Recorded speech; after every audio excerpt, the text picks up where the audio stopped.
Don't tell my bladder how to be empty. Kenneth, did you slap yourself already? Only lightly. Half a pack And of that's how the cigarettes. recording call starts, by the way. It's dark and we're wearing sunglasses. Hit it.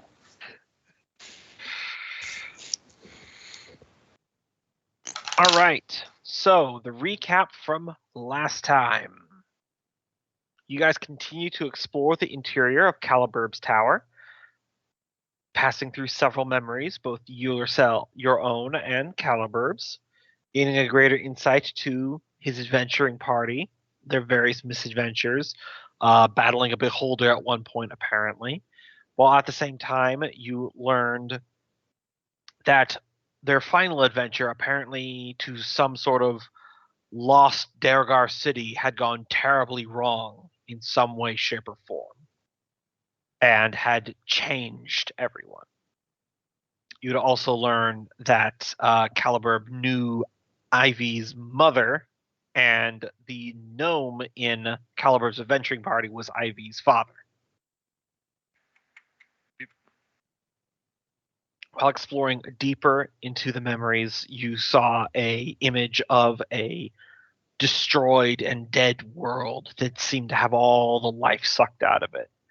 Some sort of terrible magical apocalypse. Pressing deeper into that memory, you found a twisted, underground, almost eldritch city. In the center of a square surrounded by 12 statues, you found Caliburb. Upon briefly speaking with him, Taskell and Thrum crumpled to the ground with terrible migraines as their shadows detached from their bodies, and emerging from that shadows was a great aberration dragon that wrapped its tentacles around Caliburb, of which Nulgrim was able to identify that it was Encephalon, the ancient blue-red dragon that once inhabited the mountain that is now Dammerhall. Supposedly slain by the founder of Dammerhall, Durin Trinehammer, but seems to be quite alive. In a bid to distract you while he does whatever he needs to do with Caliburb, Encephalon shattered the terrain, bent physics, and has been forcing you to fight psychic manifestations of your past foes. And we were mid-encounter there when we left off. And that's pretty much the gist of it. Sounds like it to me. I can't remember anything else.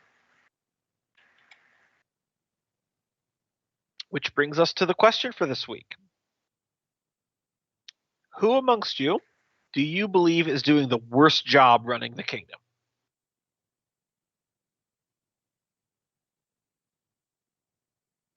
Definitely Nulgrim, because he's not running it and he should be. I mean, like, within his job, but that's still a valid answer. Yeah. Yeah.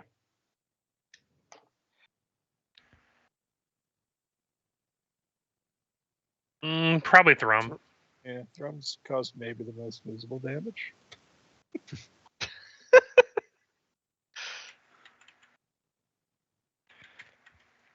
I mean, we do know he's supposed to retire by now, and he just keeps kicking, so.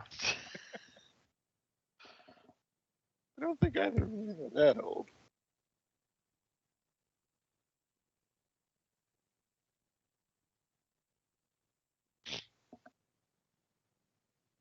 I mean, I think you're supposed to retire every 10,000 miles, right? Yes. Yeah, I think I'd have to lean towards Thrum as well. All right. Thrum's really getting taken to the cleaners here.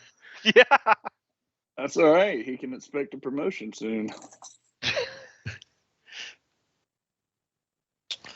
What's Freya believe?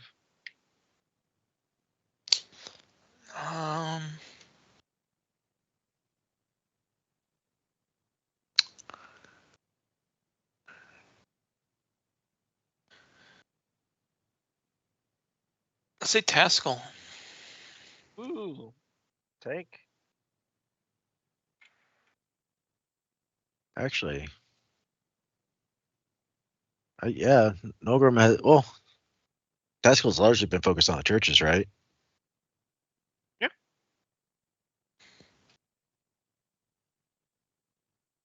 Yeah, I don't think Nolgrim fully understands what he's been doing.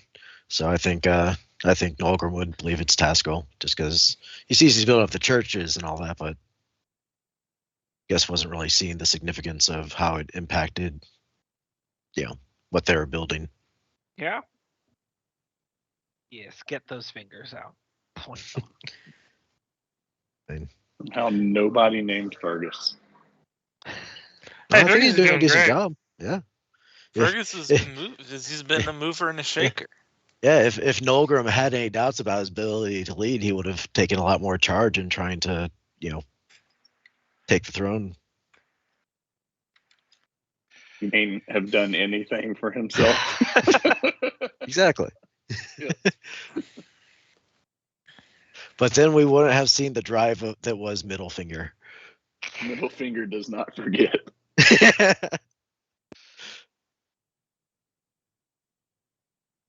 That was still one of the best montages of perfect Yeah. roles. Yeah.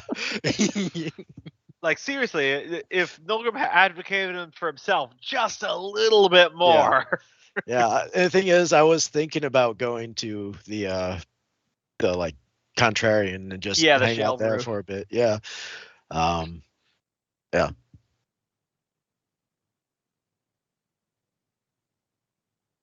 Right. So I'll move us back to the combat map. Although for what it's worth, I don't think Nolgrim would have survived all the damage that Fergus took with that knife. You're pretty tanky. I remember how much damage was dealt. It was above mine. Also, you just be doing some death saving throws. You didn't need all that health anyway. All right. So we resume on the strange, dreamlike floating pyramid. In the turn order, first up is Fergus, who is still battling Xanadrath, the Wicker Demon. And I believe my insightful fighting was used last time, so Yep. I'm good with that. Okay. I am going to fully 2-weapon fight with the Axe of the Dwarves and my Stab Shroom. Gotcha.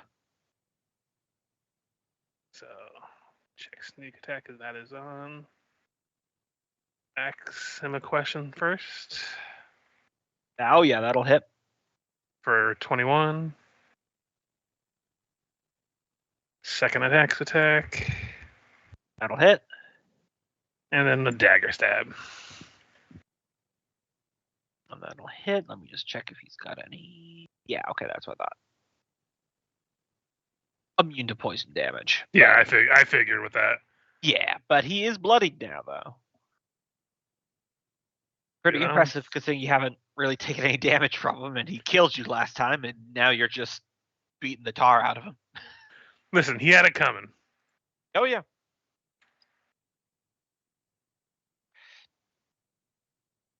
All right, so Drow Consorts. This one is going to try to put some distance between her and Tascal. So this will provoke an attack of opportunity from Tascal, but you'll need to do a wisdom saving throw to get past her sanctuary. Let me see that their DC is pretty low. That probably will do it. Yep, that does it. So you can do an AOA. That was a 3 too.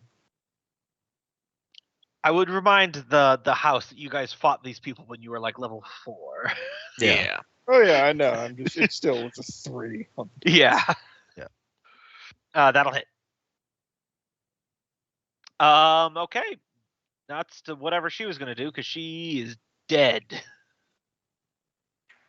Just full dead, trying to get away.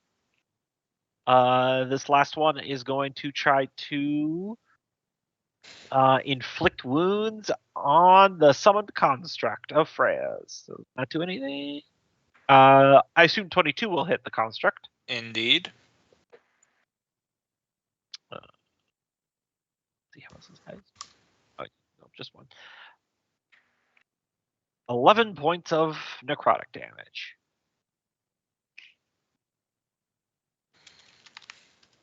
Gotcha. And that's their turn. Freya.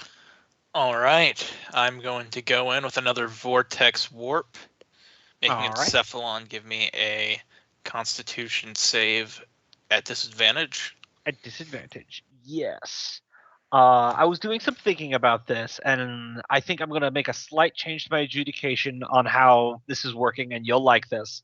Is that I'm actually going to be lowering it from his actual plus 15 save by 5, so it's just going to be a disadvantaged plus 10, because you're just removing someone from his tentacles. You're not full affecting his body, so I feel like that should be a little bit lower.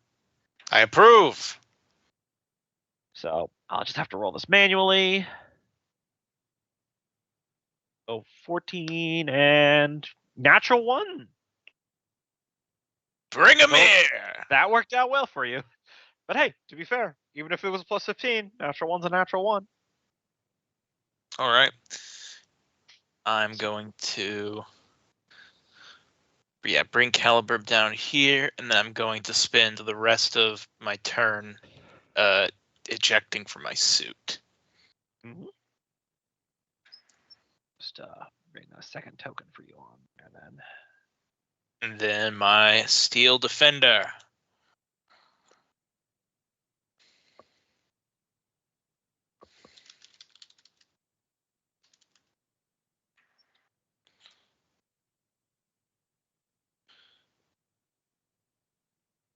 Which will, funnily enough, be pretty good against these lower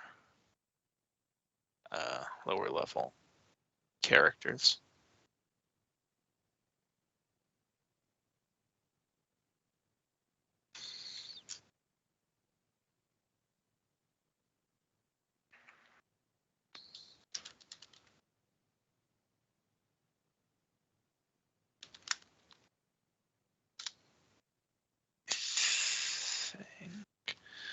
I'm trying to figure out what these things actually roll. I'm looking at slam. Your spell attack modifier. Okay. Yeah. That's what it is.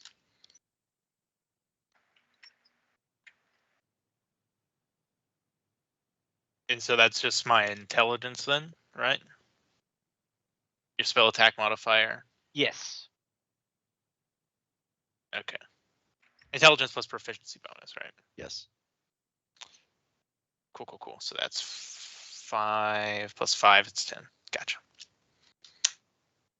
Steel Defender attack on the drow. 15. That'll hit. All right.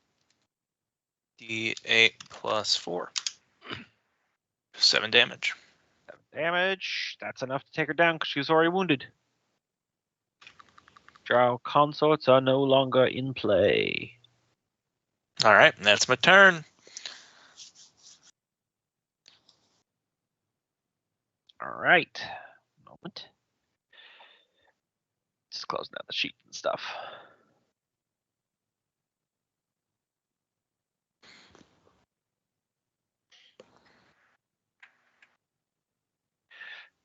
All right.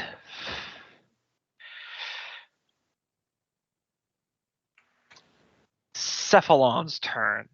As you teleport Caliburb out of his tentacles, his face tentacles, you hear him go, It's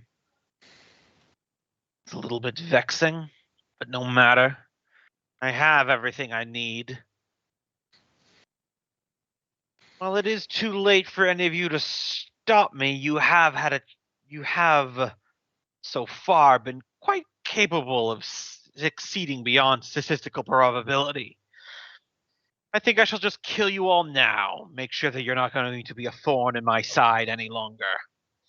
His great, slick, membranous wings spread out as he's going to get 25 feet into the air. And then he is going to cast.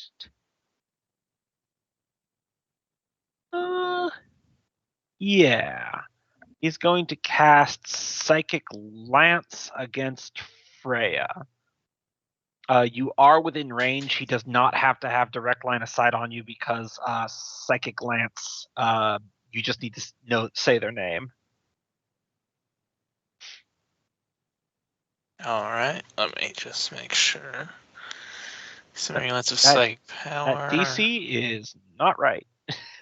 Ignore the save DC at the bottom.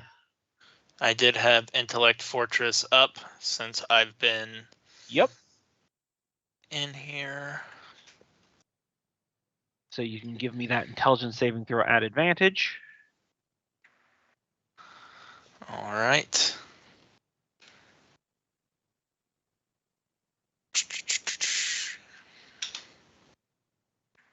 There it is, intelligence. Saving throw.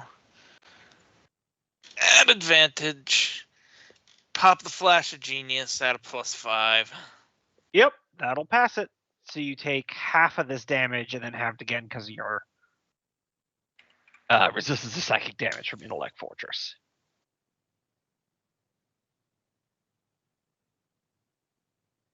All right.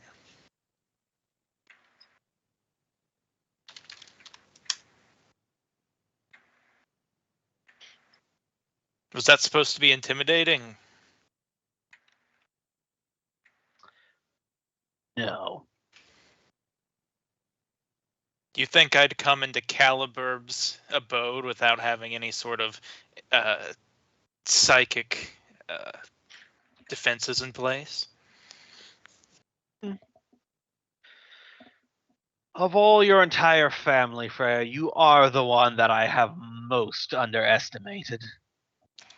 You were always just kind of the +1, the hanger-on when I drew Taskell in. Perhaps I should make you more of a priority. If you play your cards right, you may actually become as big of a threat as Bendrak was. Oh, I guarantee you I'm far more of a threat than he is now.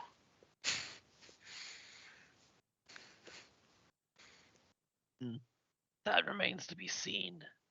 Dolgrim. All right. So, if I go to this edge, am I able to see him? Yes. How far away would you say I am? I would say you're about 35 feet away because he's up in the air. Okay. Is there a way for me to close 5 feet more? Like, I'm not sure how the movement works from. You can one try platform. stepping over the edge. All right. So my plan is to throw myself 5 feet closer to him, and then using Relentless Hex teleport to him as a bonus action.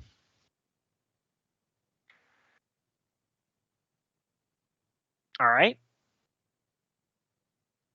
Really, at the end of the day, you're just gonna have to take a risk and see what happens if you step over that edge. There's no way for me I to. know. I know. Yeah. All right. I'll go ahead and do it. I'll try to, like I said, throw myself. Basically, do whatever I need to do to basically, kick off towards him and just hope Yeah. I get in range to teleport. Give me an acrobatics check at disadvantage, and I'll let you know you're trying to hit a 12. Okay. Pretty low, but you're at disadvantage. Yeah. Nope, not so much. All right, so as you literally sprint and jump over, right as you cross over the threshold, the edge, gravity reverses and swaps around. So what's down is no longer down, so you kind of lose your balance midair. Okay.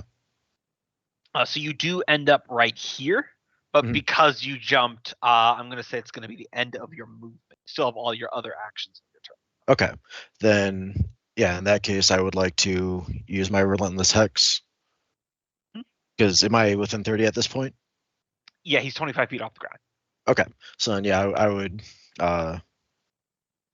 teleport up to him, and if I could, cling to him or something and get attacked. Or even if I just get a few attacks and fall back down, I'm good with that too. Hold on, let me quickly check my little handout here, because there is a... No, that's not... Get on his back. There is a Shout of Colossus monster climbing rule in 5e. I just need to... Okay. Yeah. I just want to be able to give you the actual the rules here rather than just so you can decide what you want to do. Because I'm fine with Absolutely, absolutely. that. You know what? Fuck Google. I'll just grab my actual copy of the DMG. It's right here next to me anyway.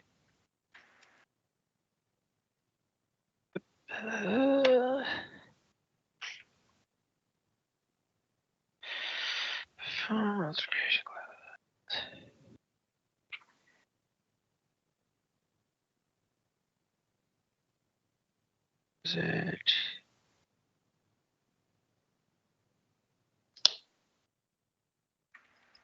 I don't look at this thing enough to remember where all the stuff is in there. Yeah, and this was a variant rule. Yeah, it was a variant rule. Oh, here we go. Combat options 270. I always like the sound of it, so I always include it because it just sounds fun. And of course, if you decide not to do it, you can just do the attack and fall down. I think you'll take a little bit of falling damage, but not much. 2d6, which is pretty small beans at this point. Let's see. Speed factor, disarm. Oh, here we go. Climb onto bigger creatures.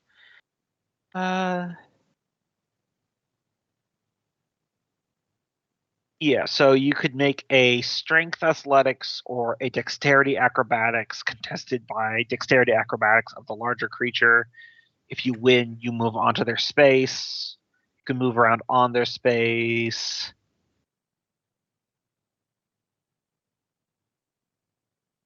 Yeah, and then it can just try to shake off. So you can. It's basically a grapple, but instead of giving them the grappled condition, you cling onto him and move with him. Okay. I think instead Does of it trying to take an grab onto action? him.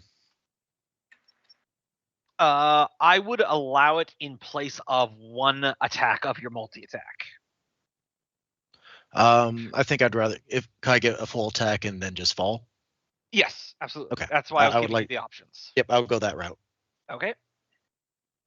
All right. So teleport up and swing. All right.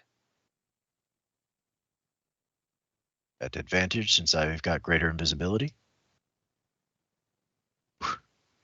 Well, hopefully the second attack is better. That'll miss. There it is. All right, so let's pop some smites in here too. Mhm. Got a Hexblade Smite and a first level Paladin Smite. All right. You get a smite. You get a smite. Yep. Everyone gets a smite.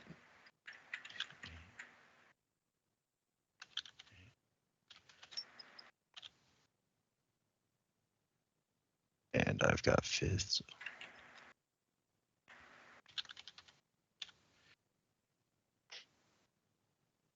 And an extra 13 and 40 damage from the smite. Okay.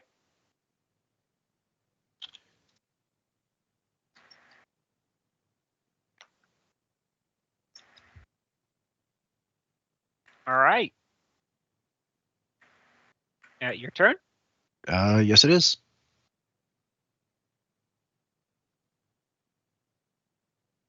All right.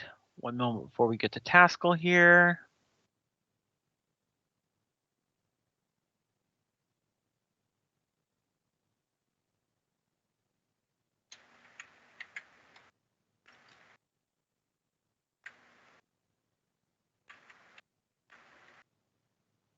Did you want me to roll anything for the landing? No, you're just gonna take 2d6 damage, but you'll Okay. be fine. 6 points of falling damage. Just deciding on a legendary action here. Oh, that's right, actually. Yep. So he is going to use a legendary action to perform a tentacle attack. They actually do have enough reach to reach you down there on the ground. Mm. So he will make one tentacle attack. Is it 21? disadvantage because of invisibility? Let me see here.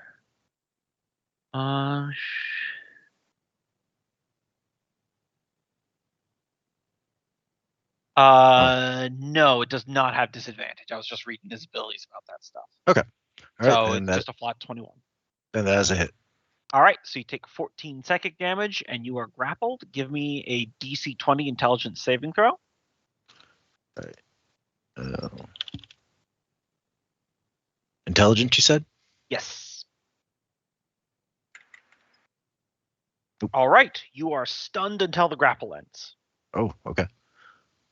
One of his tentacles on his stout wraps around your body right as you rebound off the floor and lifts you up. You feel like all your nerves freeze up as the intense weight of his will presses in on your mind. Oof. All right. Come now, little Nulgrim. Your little show is impressive, but you're just always going to be someone's weapon, aren't you? Why not be mine? Not that you can say anything back because you're stunned, but and you took the 14 psychic damage, right? Yes, I did. All right. The rest of my temporary hit points, and then then a little bit into my base hit points. Yep. Taskell. It's all the drow taken care of. Couple concerned looks at the exchange between Freya and Mr. Worm Dragon.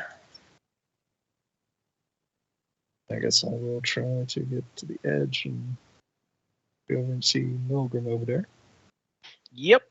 He is taking Calibur's place.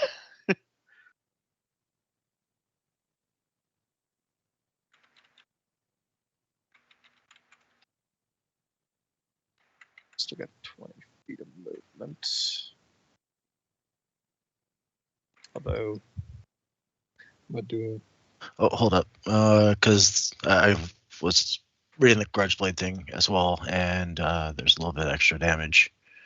Roll 20 on the attack roll. The target takes an additional 46 slashing damage. Here, let me just copy and paste this real quick, because I knew there was a lot of text to that grudge blade. So an extra 11 damage. Ooh, and do I roll another 20? Is that what that means? Oh, yeah. Yeah. 20. Okay, so yeah, no limbs then. It's only if you get a second natural 20. Yeah, Confirm. no, I figured, but still, it's exciting to roll. Oh yeah. All right, Sorry. that's it. Resume your turn, Taskell. Yep. Still got 20 feet of movement, I think. Double check. It's there. 10 feet. You can try stepping over the edge. Yeah. I was about to make a quick will save for RP purposes. Oh yeah, steeled up. Now, what I'm thinking of doing is, regardless if it pulls me to the ground or not, is doing like a jumping attack towards the dragon on the idea that I'll fall towards it, but if it just puts me on the other side, well, little wind out of his sails, but hey, he's on the right form.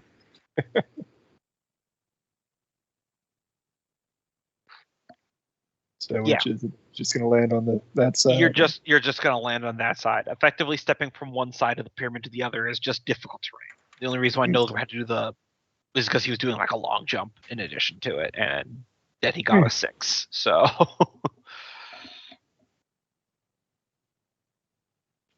that's a lot easier to get across than Nolgrim made it look like. Mm-hmm. let's see. Yeah, that's my turn then. That's Okay. double.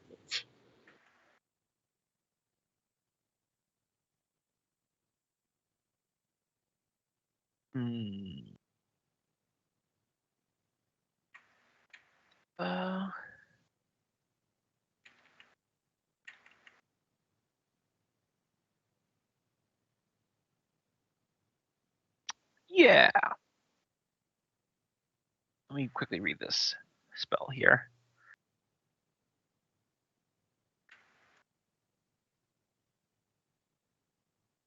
Okay. I'll hold off. Thrum, your turn.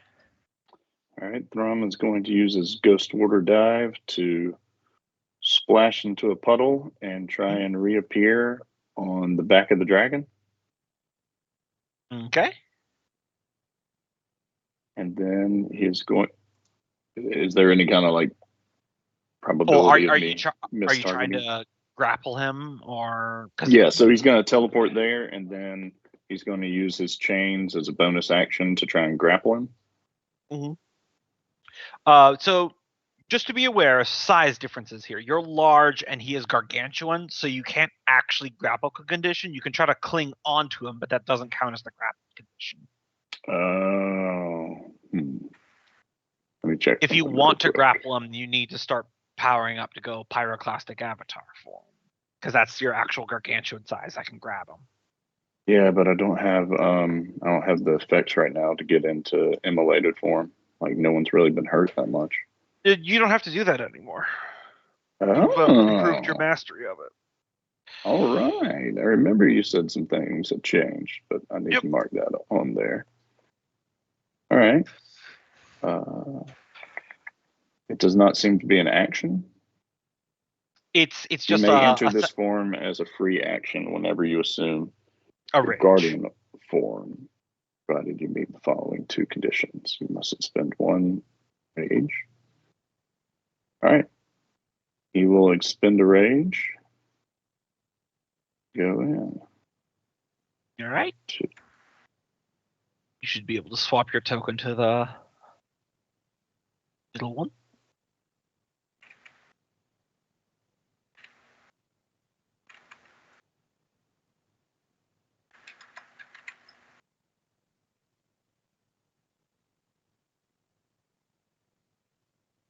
How do I do that?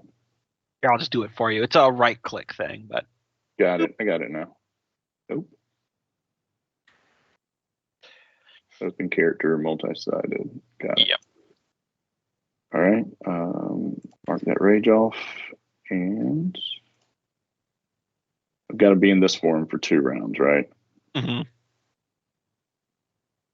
So now he will teleport to the Ghost Water Dive. I don't know where you want to set him. That's good enough. And I will do the chain to try and grapple to stay on top of him. All right. Opposed athletics then.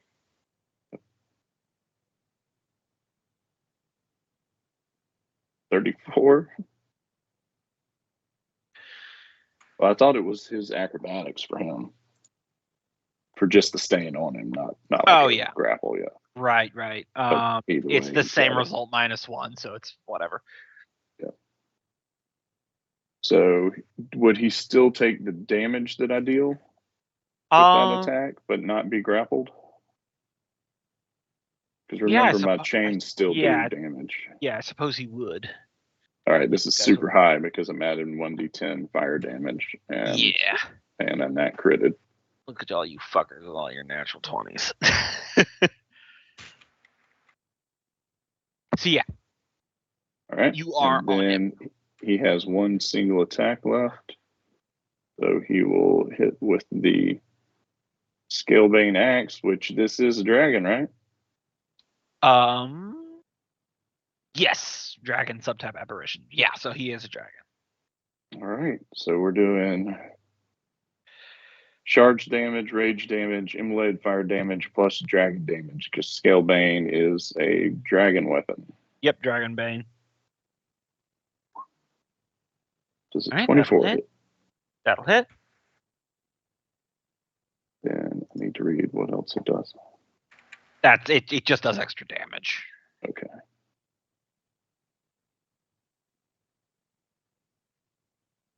Actually, quick question. Why was this attack at advantage? I might have missed that. That should not have been an advantage. Gotcha. Okay, so then the 14 so he would have missed. Yeah. I'll have the 30 back in then.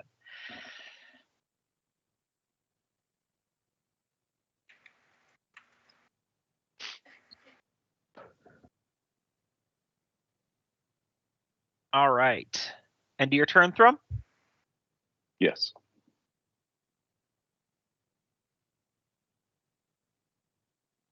All right, so he's going to spend 2 legendary actions to cast a spell on you, Thrum. So, Can he see me? yes. Thrum, if you are within 10 feet of me, you get +5 to the roll. I think I'm 25 feet up in the air at least. What? Oh, okay. Yeah, that's right. Yeah, you're you're held on I'm the moving. ground. I got you. Up here, Yeah, that's Yep, cool. I Kinda got you. So give me an intelligence saving throw. Do I get intelligence saves at advantage while raging? No, that's mindless rage, a different Nope. subtype.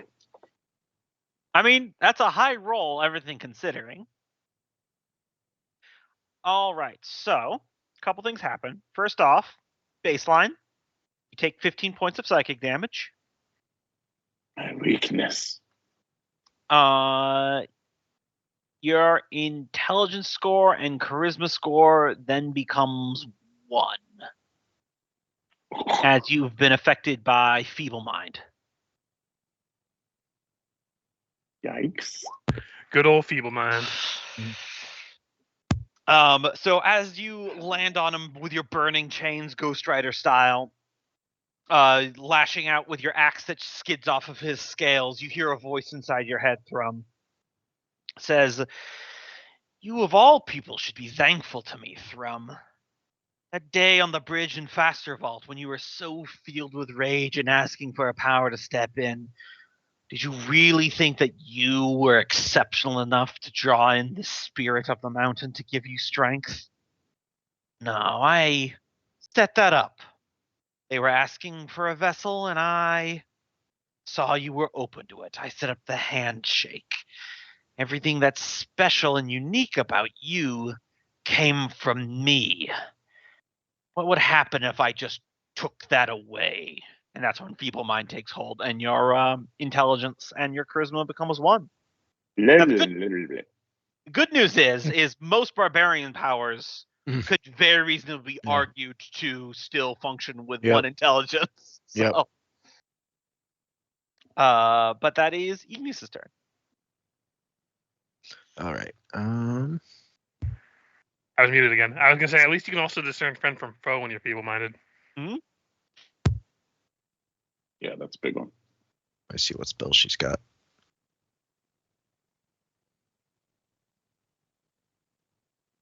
She'll peer over the edge. See that, and this looks fun.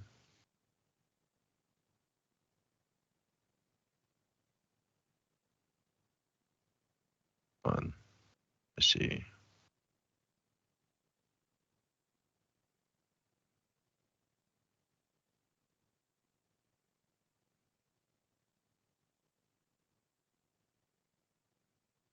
Okay, so I'll do that, and she'll fire 2 rounds at Encephalon. All right, so 2 dexterity saving throws. Yes. DC 15. All right, 1 hit. So that is what? 2d6? All right. Yep. Oh, wait. 2. I already rolled it. Yeah, it's a concentration spell. Oops. Well, yeah, now you just got several little meteors because it creates 6. Yeah, well, what I meant is that I didn't mean to drop concentration on Nolgrim. Wait, but you're playing Ignis right now. Yeah, but Ignis is the one that casts greater invisibility. Oh, gotcha. Yeah, well, if it means anything, greater invisibility is probably not going to be too helpful when you're literally wrapped up in a tentacle.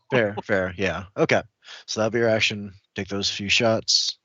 5 points of fire damage. That I think if he has any resistances, I think she overcomes them. Yep. So you full pop. And all right, and then back up. We'll try to find cover a bit again. Mm-hmm. That'll be your turn.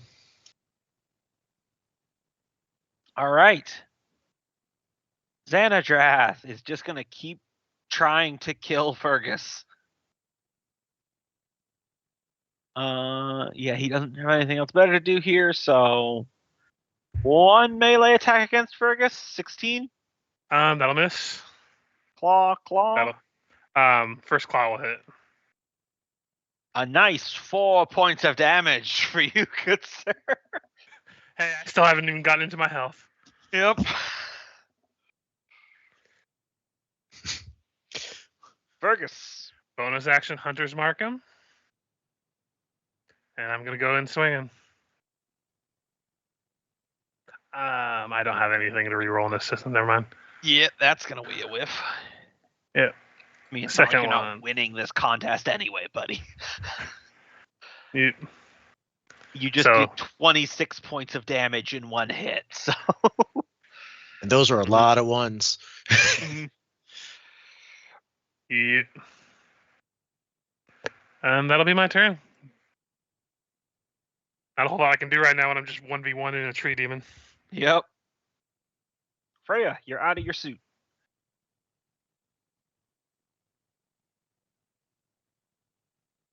All right. I'm gonna hoist up Caliburb here and throw him in the suit and seal that up. Yep, very easy. He's a very skinny old man. That in action, a move. I'll call that a bonus action. That seems fair. All right. Pop out. These guys are fighting him up here. Let's see.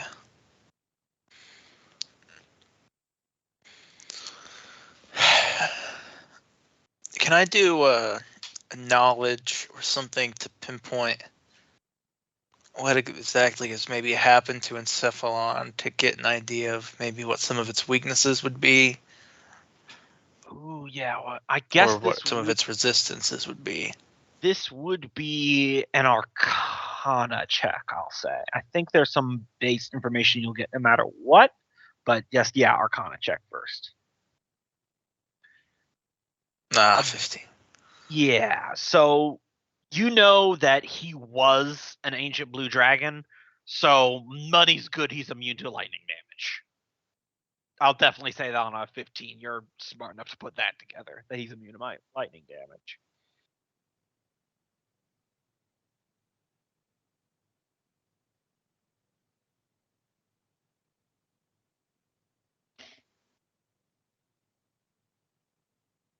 I'll say this. You can just do that for free if you still have an action you want to use.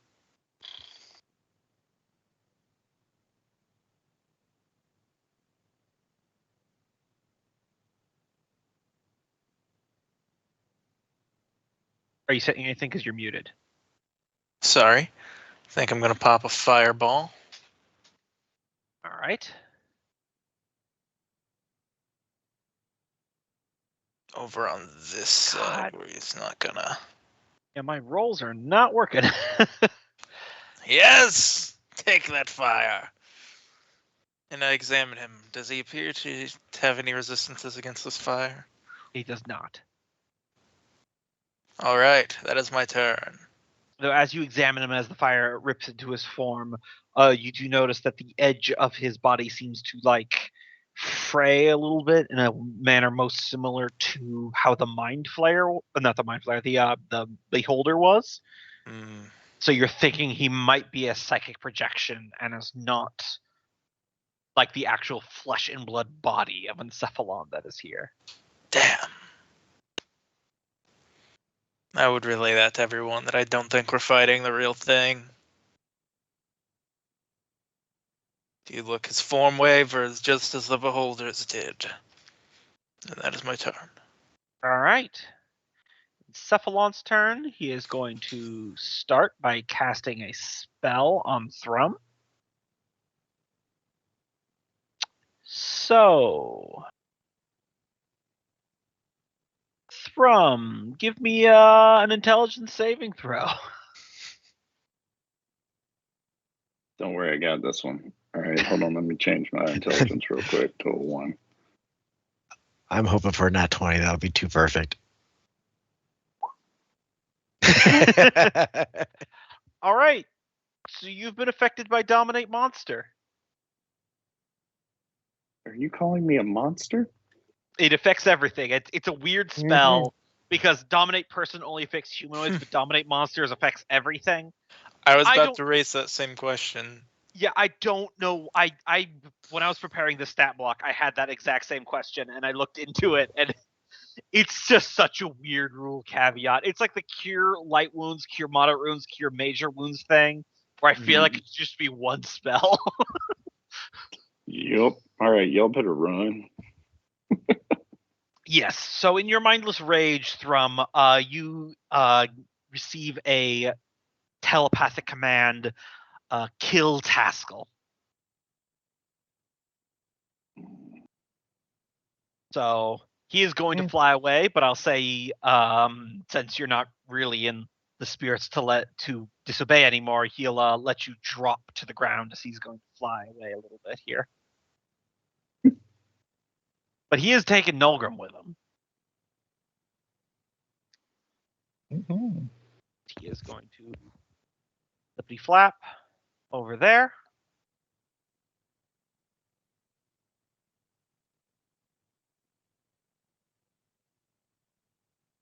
And as you fall to the ground, Thrum, you will take 10 falling damage halved because you're raging. Not going to be that big of a deal for you.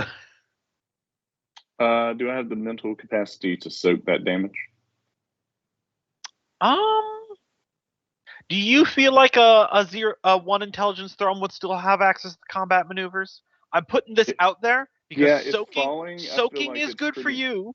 But I will Yeah. point it out. If you say yes, that means when you attack Thrum next turn, Taskell next turn, you're going to use your combat maneuvers to fuck him up. Yep. So I feel let like you he choose. would go like power fall to a knee to soak that Alright. damage. Yeah, superhero landing. Which probably looks a little intimidating in Taskell's eye at this point. Yeah, did I Yeah, mention he's staring because at you, Taskell. he's like glowing red with steam and rock as he looks at Taskell. Staring at the dragon flying off. And turn around with the thump. Like, and you let go. Blah, blah, blah.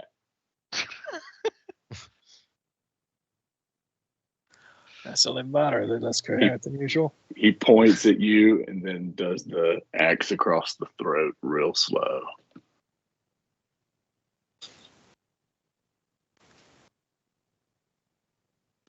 All right. Nulgrim, you are still stunned. So at the end of your turn, Encephalon's going to use 2 legendary actions to perform a psychic roar.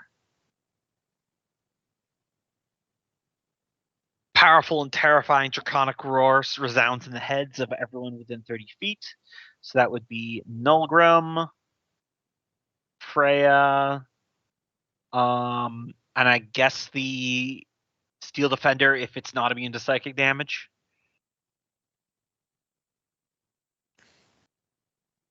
Yes.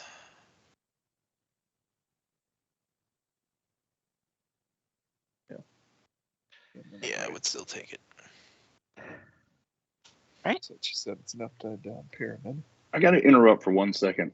Gumbo, Feeble Mind says that I can't understand language of any form.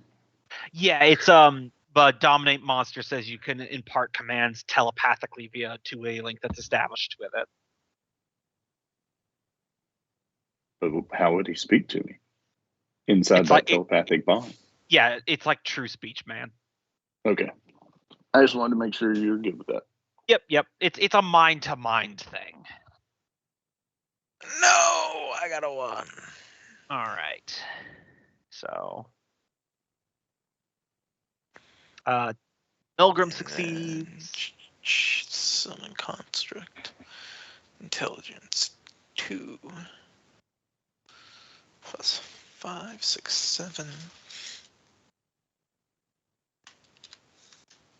And the construct almost saves, but does not. Ooh. So I'm fairly certain 38 psychic damage would just annihilate it. Yeah, it's gone. But with that, it is Taskell's turn.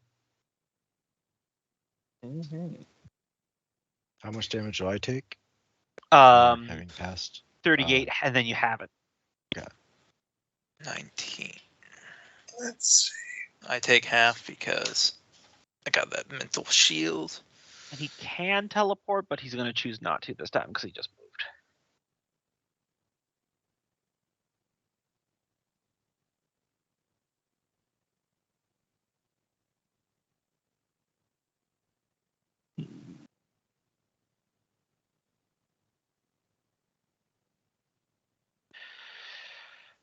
But it's your game, Taskell. yeah. Come on, defeat Thrum in single Quickly. combat. Gotta quickly scan through my spells, see if I even have. Hey, you remember that time you guys all fought Thrum underwater and he almost killed everyone? I'm way more powerful now. You all are. You're doing like 50 damage around. It's nuts. I'm happy with my 105 critical damage. Yeah. Why do you think he's stun locked you? Yeah. No, I get it. I get it.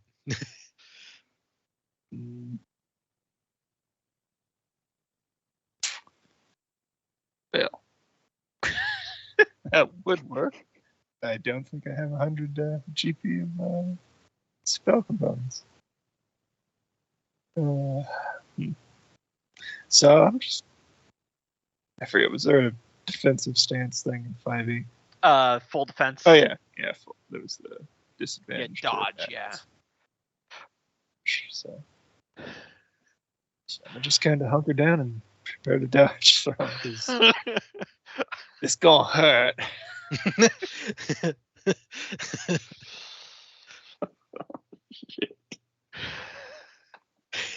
Can Thrum kill Back-to-back 2 PCs in back-to-back games?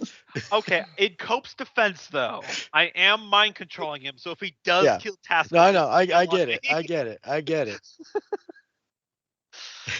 All right. He Ghost Water dive over to you. So what I'm hearing is it's what his character would do. This is what his character would do. And he's gonna try to grapple you with his chains. So that's an opposed athletics or acrobatics. Yeah. Gotta be at a 30. Give me an athletics or an acrobatics, Taskell. Know Wait. my pain, Kenneth. Dwarf is a favorite enemy of yours? It is. Oh, okay. So I went ahead and included that. Of course, all his ex-wives are dwarves. Oh, no, that's fair. That's fair. It's really for Duergar, but it's just one. I don't know. What? They're the same? Weird. Yeah, and Drow, but all elves count. So it's kind of weird. There's all some dwarves races in count. this. Are we waiting for an athletics or an acrobatics from Kenneth? Still does the damage, right? There's the damage if I think the thing doesn't succeed or not. Yeah, you could natural Yeah. 20. It's entirely They're possible. both, they're both +3. So 22 damage, and then he will punch you in the face.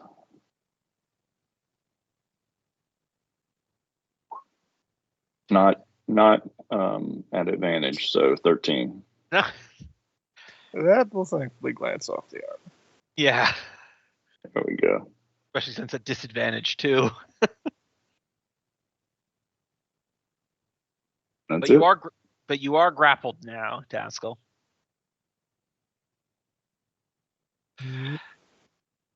Ignis.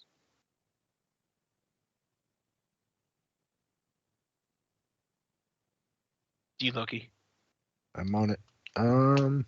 Is she able to? Let's see, her speed is 25. Yep. 10. She looks over the edge. The giant dragon is gone, and it's just Thrum laying into Taskell. Oh, that's a problem. Anything I can do there? Oh yeah, probably after this turn, Thrum's supposed to do another intelligence saving throw to beat the dominate.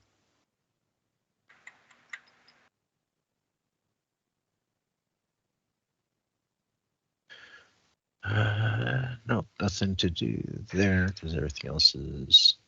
Yeah. So I think she'll just double move, and if she peers over this edge, is she able to see here, or how does that work? I feel like with how the crazy pyramid stuff works, I don't think you're going to clear angle for an attack. Sorry, what was that? It's a little bit difficult because it's a pyramid that's warping the laws of physics. So Yeah. I don't think Yeah. you're going to have a good one. That because this Okay. one's the bottom of it, so it's a Okay. little bit better. But That's cool. Like I said, Yeah. I'm yeah, I'm trusting your judgment on this one. You Yes. see this better than I do. So, that case, you would like to try to step over to this lip.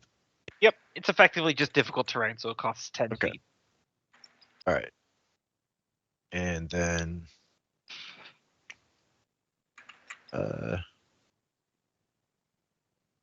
think at this point, just kind of like between the two of you and what's going on. Thrum smiles and waves. And Glout All right. there's a Kill him. Taskell. Killing Taskell. Why? Just a little bit of murder between friends. Oh, you guys do that too? We're just breaking the sexual tension. You know how it be. Oh, I get that. For how many rounds does he have to do this? Until he succeeds an intelligence saving throw. At a -5. And At a minus and one. I now have a 1 intelligence. So why don't you go ahead and roll that throw? What's the DC I'm shooting for? 23. Oh, so that's No, natural a nat 20. Oh shit! Let's go. just take a hot steamy dump on my fun there, why don't you? I mean, you're still feeble-minded. Yeah. You're just no longer dominated. yeah. I was like, damn, he has to get a 20 to. I like to He think got a that 20. Ignis says why, and Thrum just somehow. Oh. Yep. Thrum drops the chain and looks over and shrugs. I don't know.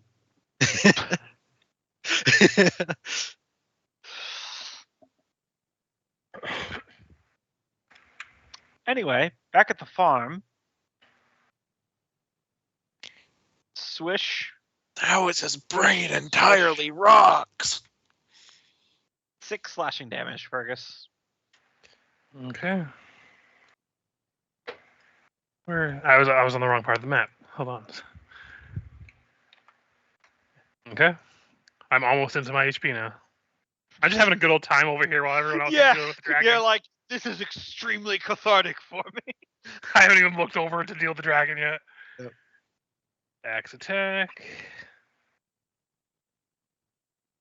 I'm going to roll a superiority to add to it, just in case. So 23 to hit. Oh, yeah, that'll hit. So that's 28. I'm assuming he's still up. Yes, he is. Not looking great, but he's still up. Axe attack. That'll hit. And stab shroom. Hit. Uh, The poison that- still takes like 12. Yep. He's barely holding it together.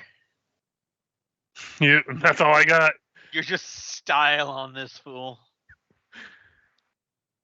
All right, let's. I'm fixing this nightmare real quick in real time. I'll be damned if I'm going to have this nightmare ever again. Fergus is on the verge of a breakthrough.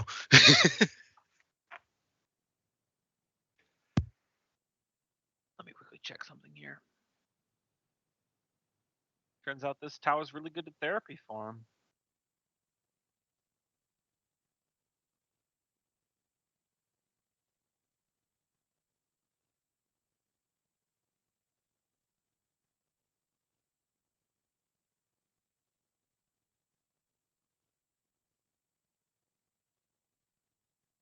Okay. Yeah, let's do that instead. Freya, give me a wisdom saving throw. All right.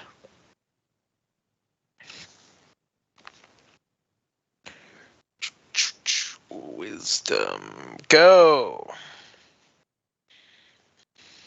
All right.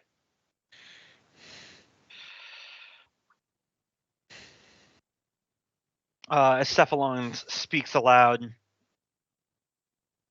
I will say, though, on my plannings, I'm surprised that you didn't choose to use the Black Iron Army to solve more of your problems. Been sitting on that a little while, haven't you, Freya?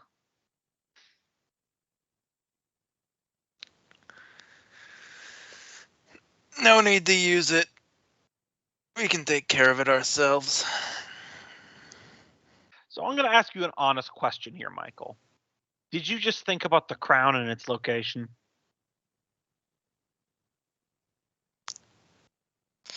Because that wisdom saving throw is for detect thoughts.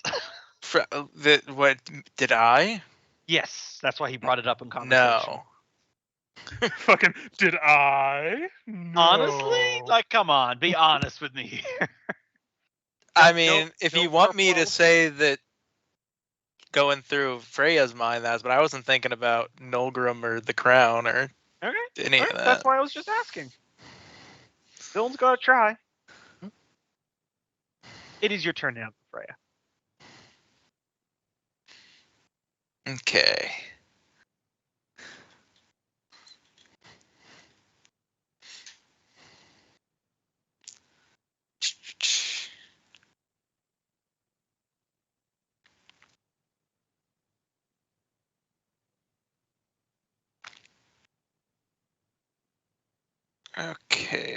Okay.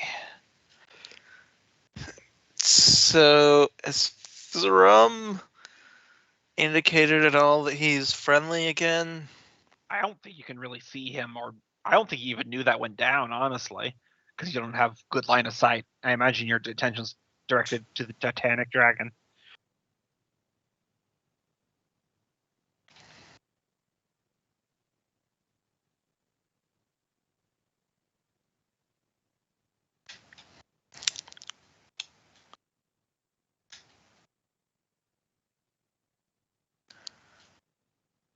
Well.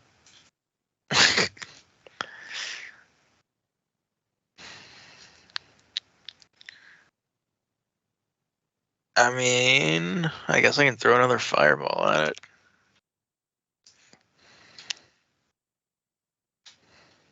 Yeah. All right. Let me just quickly check what the stunned condition does to dexterity saving throws.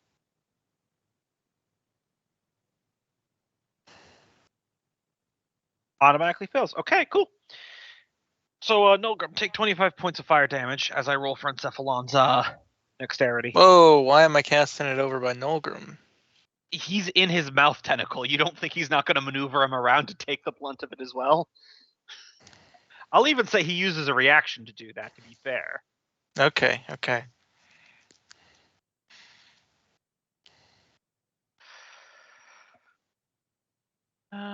Watch me fail it. Oh, wow. Yeah, there we go. Still takes a solid 12 points of fire damage. So you got that, Loki? Yep, I already subtracted it. Sometimes villains need to do villainous things. I hear you. I took a nice chunk. Cephalon.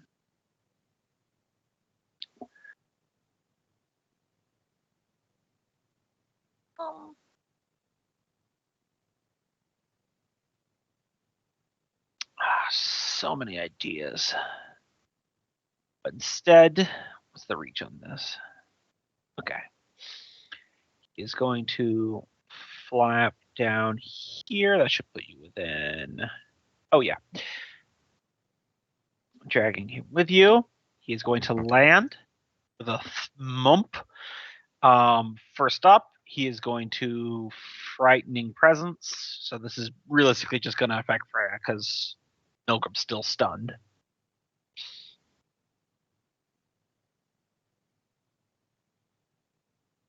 So it's DC 20 Wisdom saving throw, Freya.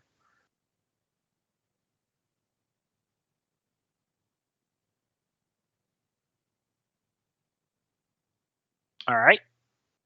So you're frightened on your next turn as his draconic presence overwhelms you. Then he is going to make 2 claw attacks against Freya. Don't know why that already showed the damage, but 27 and 24. I imagine those both hit. If you're saying anything, you're muted, by the way, Michael. Yep, those both hit. All right, so that's 33 points of damage total.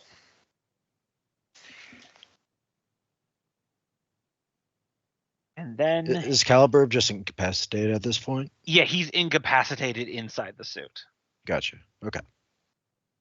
But he is shielded from damage at this Okay. juncture. Just want to make sure because I saw him next to it and I think I missed what was happening there. Yeah. Freya threw him in the suit, and I said, yeah, you can do that as a bonus action. And then the piece de resistance, 1 tentacle attack against Freya. 20. 20 will hit. All right, 15 psychic damage, and then give me an intelligence saving throw, DC 20.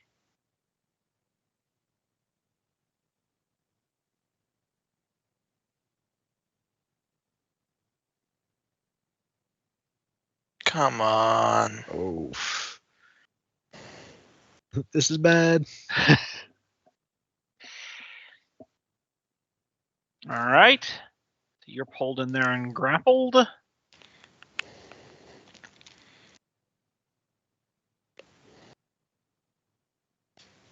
Taskell. Mm-hmm.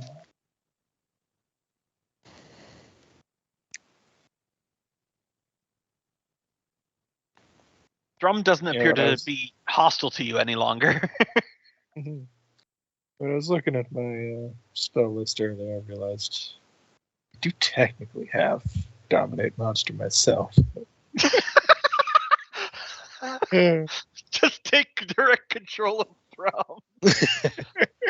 One way to Assuming do it. direct control. You could only be charmed by one thing at a time, so that technically blocks Thrum off. Quick question. Yep. It looked like Freya's armor took damage when Freya took damage. Oh, the green health bar that shares the same token. The blue health Okay. bar is. Oh, okay. Gotcha. Yeah. Okay. All right. Yeah, sadly I didn't have it memorized. But yes, it would have been hilarious. Let's see. He's up in the air at the moment, isn't he? He is landed. He's just on the other side of the pyramid. So you need to step over there, counting as difficult terrain. But then he is on the ground. Does he have line of sight just peering over the edge? Sure.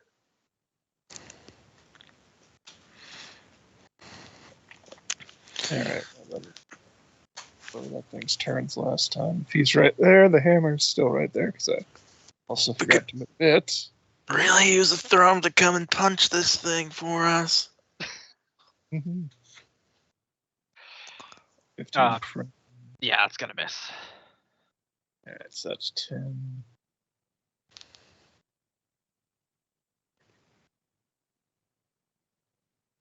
$35, so that's a double move.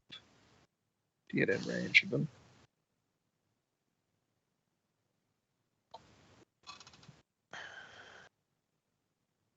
All On the right. bright side, when you're done over there, you could just throw yourself in a hole. But yes.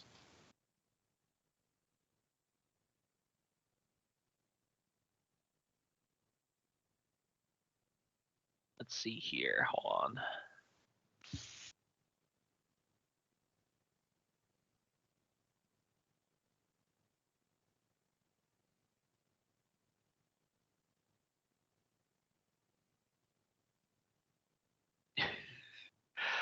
Hold on. How far can you throw it?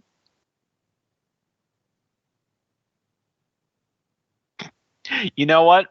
Not because I think it'll do a lot of damage, but just for the hilarity of it, he's gonna spend 2 legendary actions to cast telekinesis on Taskell. So, in oppose, you roll a strength check. He's gonna roll an intelligence check. Ignis would want to try to use counterspell on that one. Okay. Would you have line of sight? Yes. Okay. What level fourth- counterspell? Fourth level. So you're Yeah. gonna have to roll because it's over 4th level. Okay. So it's a 1d20 plus. Let's see.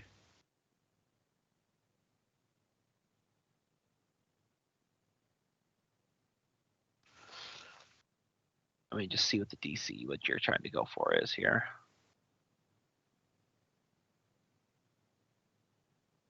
Plus the spells level. Okay. So it'd be okay. Hold on. So do I get a bonus for casting at 4th, or is it all the same? When you cast it at 4th level, that just means that 4th level and lower spells automatically get countered. This is a 5th level spell. So Okay. you have to roll to try Okay, to counter. I gotcha. Okay. 1d20 plus my casting modifier. Which is just your charisma. Proficiency or no? Oh, let me see. It says your casting ability, not your. So that would be your Charisma? just your charisma. No Okay. no proficiency bonus. But that does manage to do it. So you do manage to counterspell telekinesis. Heck yeah. Would have been funny, but Mhm. I was just gonna throw Taskell into this hole right over here and have him pop up next to Fergus, be like, Oh. "It's not going great." No. I'm having a great time over here. Mhm. I don't know what y'all are talking about. All right, Thrum is going to let out a almost like rock grinding noise as he begins his transformation into pyroclastic avatar form. Very nice. Heating up his body to burst forth from his molten chrysalis.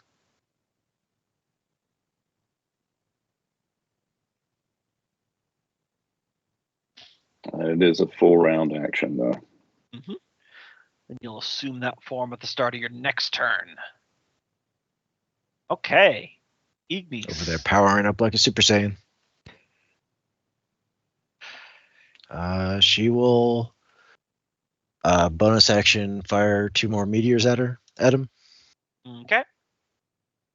So that is 2 dexterity saving throws. DC 15. All right. 6. 3 fire damage, and then we'll cast a scorching ray. All right. All right, so that is 3 attack rolls. Yeah, just casting a 2nd level. Right.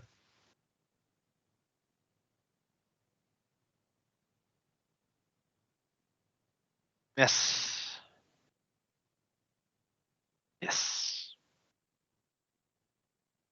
Yeah. Yes. All right, and then just stay there. Say what you will, but she's getting a lot of attacks. Yeah. All right. She's just throwing a lot of shit down the range, and at least some things are hitting.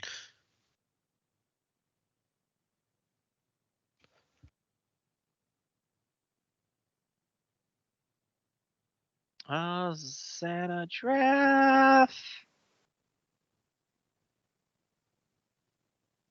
Whip.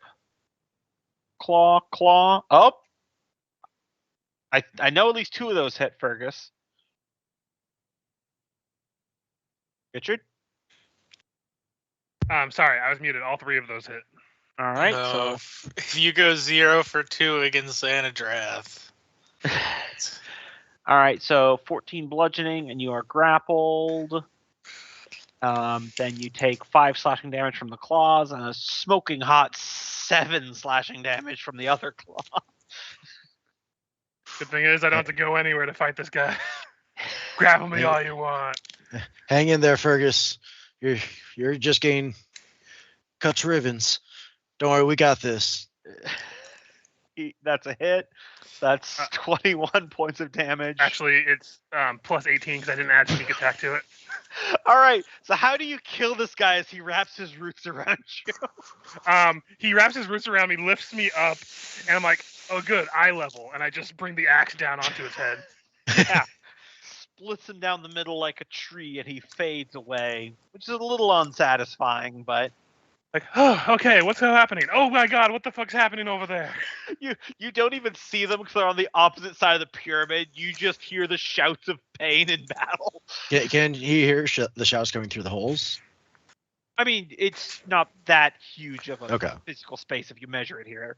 It's Okay. half the So square. I'm still Of his trying rubber to understand how tentacles. this works. Am I able to see anything where I am, or They are literally on the opposite side of the pyramid from you, so you can't see them right now. okay? Can I? And there's no way to like move across from this side to the other side or anything, or can I? Uh, I don't know if you'd know in character. Yeah. Yeah, Yeah. like that's why I'm asking. Can I make a perception check to see if I can, or an investigation or something? for that? Without needing to roll, I'll just let you know is that the sides of the pyramid, like here, are connected. So, for example, if you walked off this edge down here, you would end up on this edge over here. Or if you walked off on this edge over here, you'd end up over there. Where does I'm this going edge- to bonus action then to just kind of go off of this edge and hope for the best. All right. I So- just get to here? Or? Yeah, it just counts as an extra space, like difficult terrain. Okay, so let me just double check how much movement I used. Yep. Go away. So 25. I would have had to bonus action and I basically just get to there. And if I could see, I can't see the dragon from here. I don't think so. No. That'll be my turn then. I just see Thrum and be like, Thrum, where is everybody? I hear a bunch of fighting, but I don't see anything. I'm gonna do this for dramatic Thrum? effect. Get over here. We're fighting in syphilis. Rum's huffing and puffing and blowing out smoke. So No, tentacle this is a attack better conversation than usual. against Freya. 24, I'll assume hits. Of course it does. So it takes you take 24 points of psychic damage, and purely this is as a legendary action, and purely because I just think it makes the scene really well. He slams you to the ground with his tentacle, drags you along the floor, and then throws you over the edge, so you land over here. You're no longer stunned because you're no longer grappled because he ended that condition. But I just love the mental image of Fergus being like, "What's going on? Where is everyone?" And then Freya just goes whoa over the side and lands into the pavement. Giant dragon eats your brains. Freya, it is your turn, and you're no longer stunned. All right. Well, I don't really know what I can do against this guy other than Nolgrim still grappled. Yep. I can't see Nolgrim, can I? If you walked over to the edge, you could look directly down and see him, just like how Ignis was shooting spells. Cool.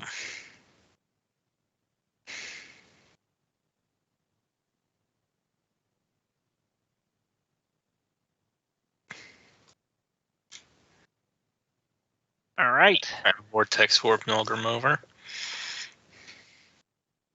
See, the cool part about your hex thing that gives him disadvantage on Constitution save throw is it's not you that's concentrating, it's your suit that's concentrating. So, a funny little deal. Doesn't matter.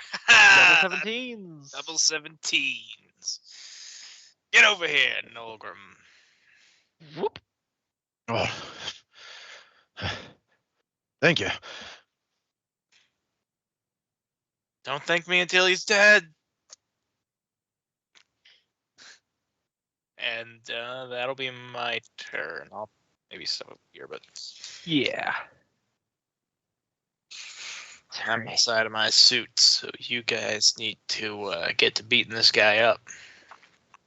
So it's just you and the dragon there, Taskell.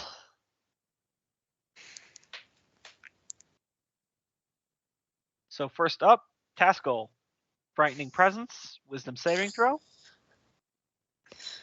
Hmm.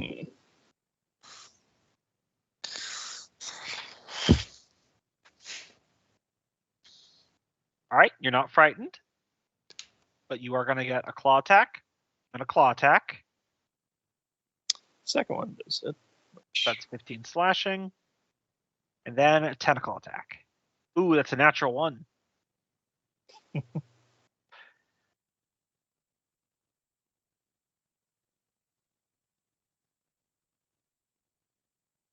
He is then going to use his movement to take off 15 feet into the air and move over here. Oh yeah, he's crazy fast. So you do get an AOO because he's not disengaging. 25. That'll hit. 26 damage total.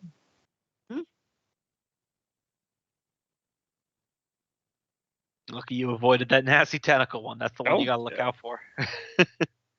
That would, I think, hit me on a 4. Mm-hmm. All right. Nelgren, you've returned to your senses. Mm-hmm. All right, let's get in there. You say it's 15 feet up? Yep. All right, I would like to use my Relentless Hex to bamf to just beneath him and take 2 swings, then fall again. Okay. All right.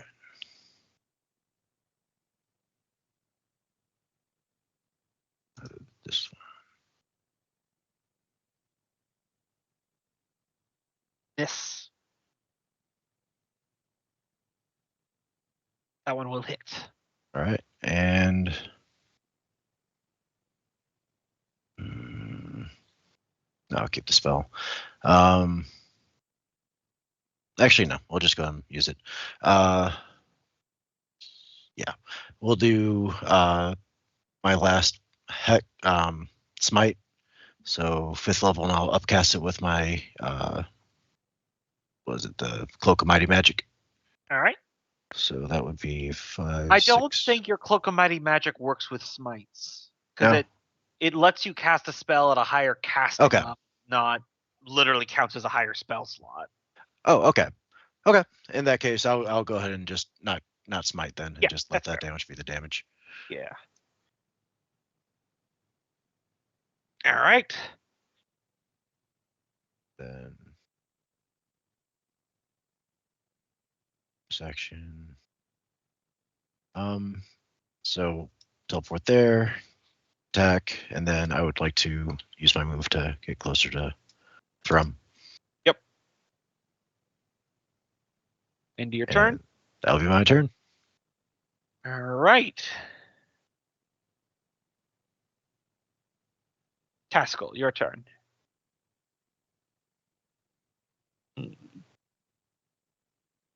Well, let's see. 15s would be 25 to step there. Which is a single move at the moment, but it's going to move the hand a piddly 20 feet. Cause what should I do? He is within Spirit Guardian's range, but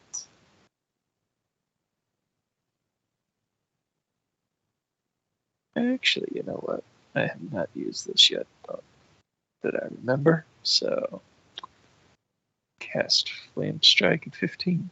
Or 15th, yes, 15th level. 15th level. The planet erupts. Oh, I'm sorry, Gombo. I Yep. made a little mistake when you said I spent one of my infusions on the Ring of Mind Shielding, so I'm actually immune to magic, which lets you read my thoughts. Oh, okay. Well, then that's fine. That entire thing didn't go anywhere anyway. So. Yeah. I just thought I'd bring that up while we're Yes, fighting this guy, because I just That is noticed good that. to know. But he would probably know now that I'm immune to magic that lets him read my thoughts. Yep. So he fails. So he takes a total of 25. I mentioned I just woke up from a nap. I'm a blame Yeah. that. Is that your turn? Let's move standard or bonus, so yeah. All right. Let's see something here. Ugh. Ugh. God, the guy that plays Palpatine's a gem, by the way.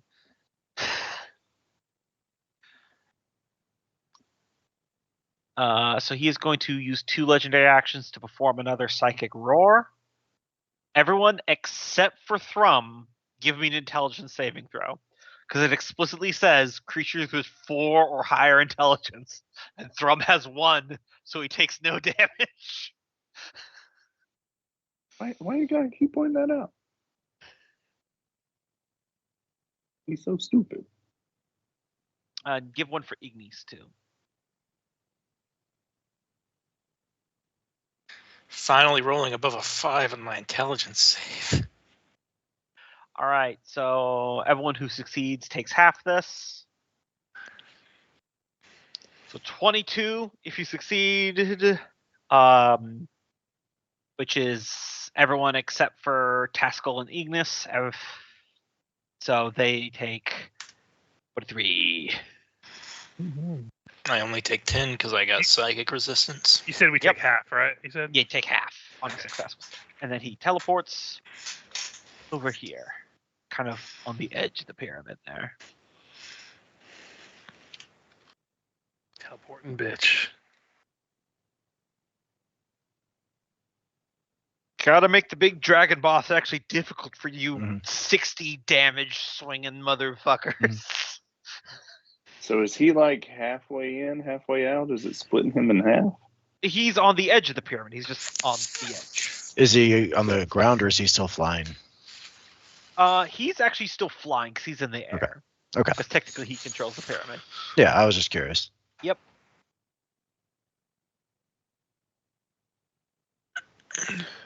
All right, but that is his legendary action.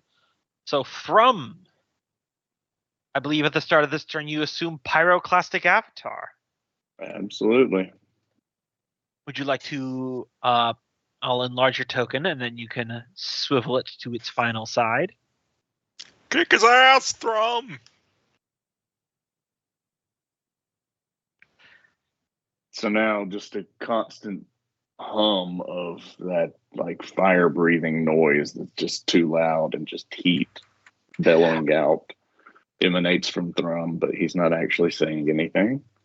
I always imagine that when you assume this form, because you're like powering up to do it, I imagine it's like the rock outer shell of your body seems to cool, but then you explode out of it as you enlarge, like it's just the lava underneath the rocky outer layer now unleashed. Yep. Those nearby are not affected yet, but you feel the heat and do not want to be near him. As he is going to. Also, isn't Ignis down? What do you mean? Well, because she failed the saving throw and she took 43 points of psychic damage, and she has 24 hit points right now.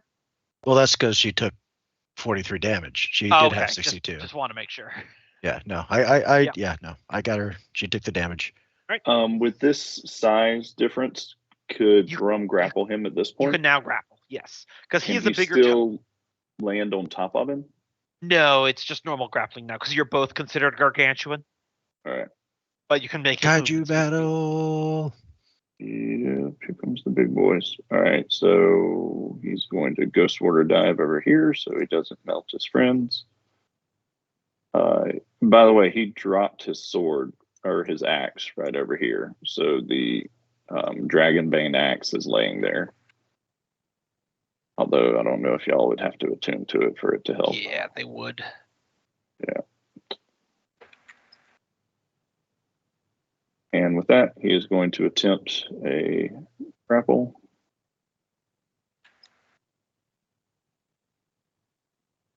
This chain. All right. It would be at advantage. Not very good. So 17 opposed.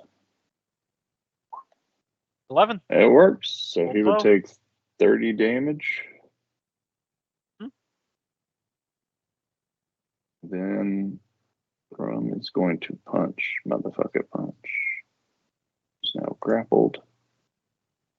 So he's actually going to, instead of punching, he's going to try another grapple to pin him to the ground. Okay. 24. Natural 1. So he So grabs. this apparently dude my by the Barrow Walker face. rolls are migrating to this game. Well, yeah, he Grabs this died. He dude by had the to move face. somewhere. Mm. You haven't infected anyone new yet.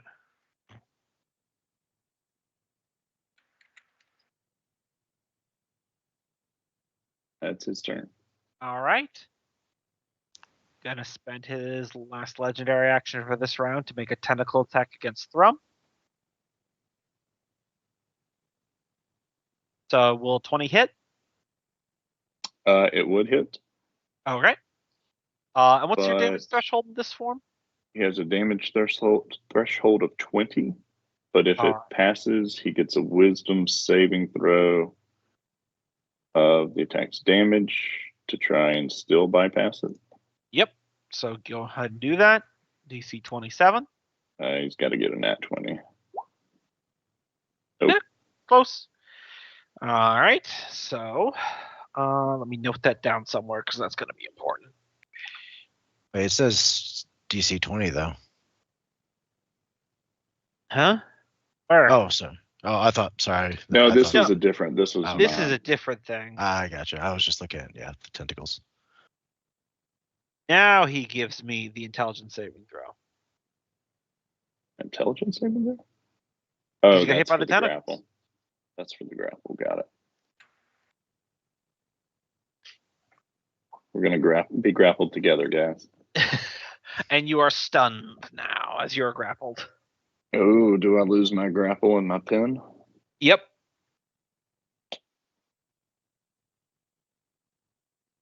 Hey, kaiju fight. Does Yeah. that knock me out of my form? No, it does not. Oh. Because your form is not like a concentration thing. And just so y'all know, within 10 feet of me is basically burning fire. Okay. Yeah. Well, it's a good thing he's grappling that. Yep. Ignis. All right. Not liking that hit. She is going to fire the last of her mini meteors. So 2 dexterity saving throws. Okay.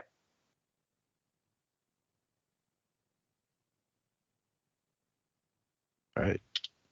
So additional 6 fire damage.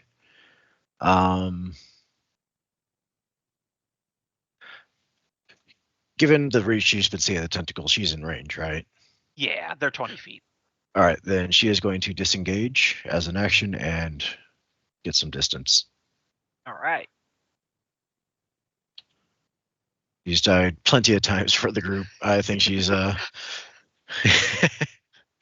good to pass this one out as far as that.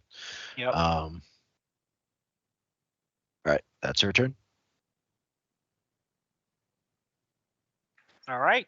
She's Fergus. like, no, I've got it down by now. This is the point where I start to die. Remember that I time know when where our- this path is going. Remember when we fought that crazy king and an artillery shell literally hit me on the head? Or that time a giant robot stepped on me? I'm gonna pull a Thor and start throwing my axe. All right. I'm gonna start with sharpshooter because why not? I'm gonna add the attack modifier, but I'll have to add the damage manually because I remember it always fucks up. Right. Bonus action, move my hunter's mark to this target now. Yep. So here I go. Oh. That would probably miss. Yeah, that'll miss. Oof. Couple bad swings there. Man, imagine if those had hit though. I know. Like, I'll get it in a minute, guys. I was busy fighting a tree, so I'm getting a little rusty with dragons. That's my turn. Freya. First things first, going to upcast Cure Wounds to 4th level. Give myself 22 HP back. Then I'm going to pull out my axe. And the bonus action. Yep. Branding smite that. Hell yeah. I would actually be upcasting that to, because I don't have any more second level spells. That's the only reason I'm upcasting it to 3rd level. So it would actually be whatever.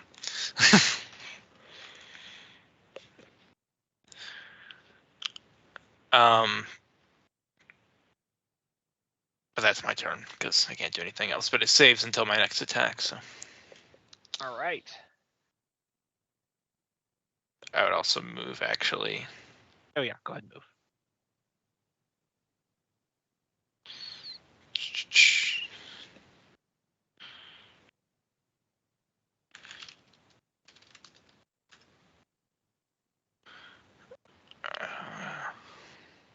Okay, I was checking. That's a bonus action. So yeah, that's my turn. All right. How much fire damage does Encephalon take at the start of his turn there, Thrum?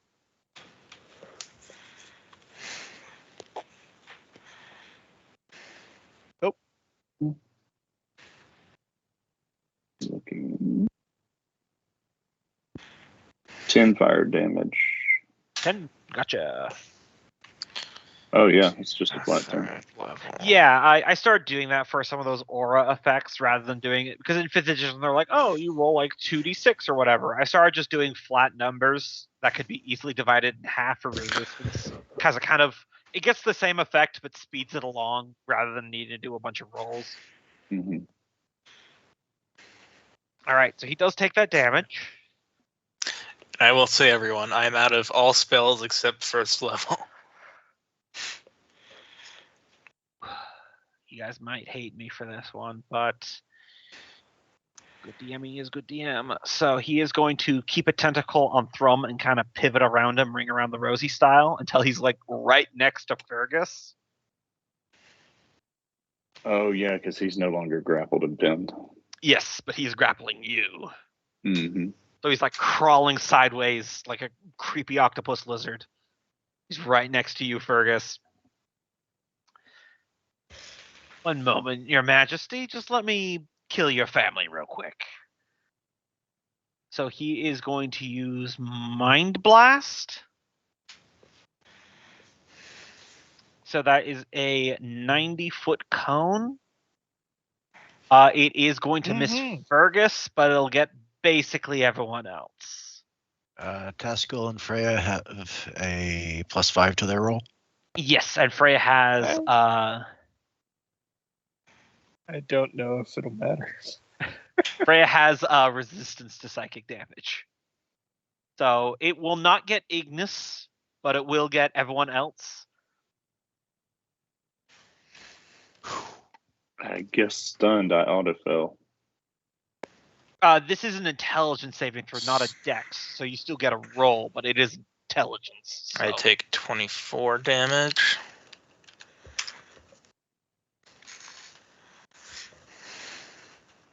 Natural 20. I'm gonna use my luck and reroll that instead. It's 50 something if you succeed.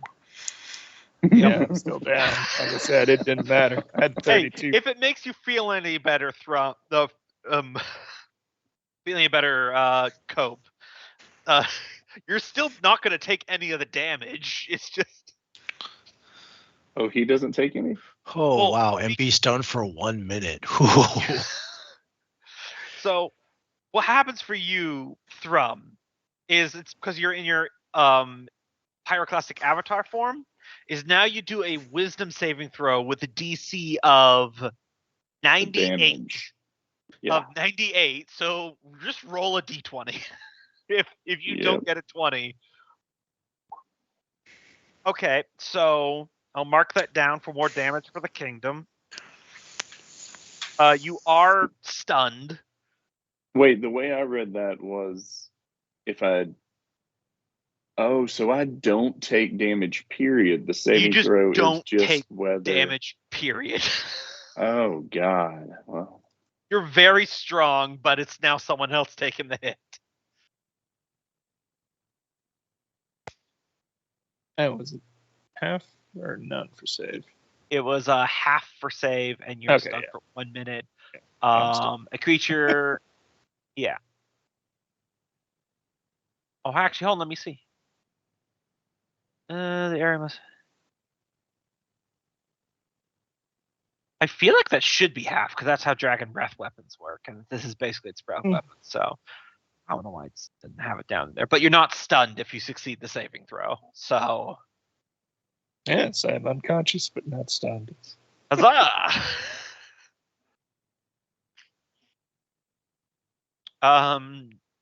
Do I take Alright. half damage on the? Because Yes. Okay. As just a withering wall of psychic force bombards everyone's minds. Okay. Just Is it- shrieking pain of smotheringly powerful psychonic energy. Because it doesn't say on a failed save. Yeah, I know. I just Okay. Okay. I just say because I don't know why it doesn't have it down there. It should because. Okay. I got earplugs in, motherfucker. So But if you succeed, you're also not stunned. So yeah, but I think I might be unconscious too because half of 98 is what 49. I mean, you guys already got him past bloodied, so have to bust out the breath weapon at some point. Yep. And Fergus took none of that because he was not within radius. I'm just sitting over here, like even the dragon likes me, guys. I don't know what to tell you. Yeah. Nulgrim, death saving throw. All right. Failure. Go. All right. Taskell, death saving throw. Mm-hmm. It's a failure.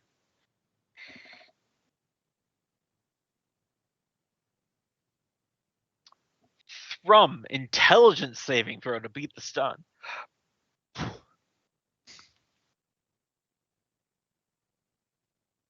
All right, still stunned. gonna use a lucky to try one more time.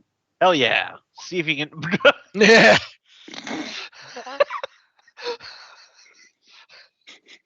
Oh man.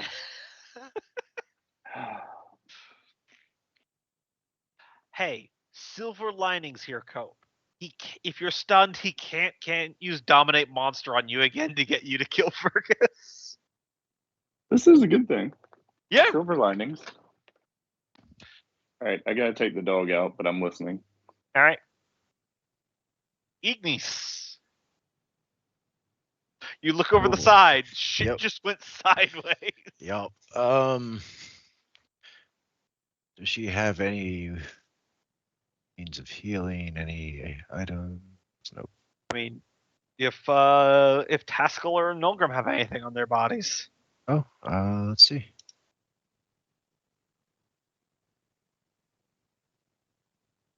I think I might have used mine. Right, that's a problem. All right. Always just good old fashioned medicine checks to try to stabilize. That's true.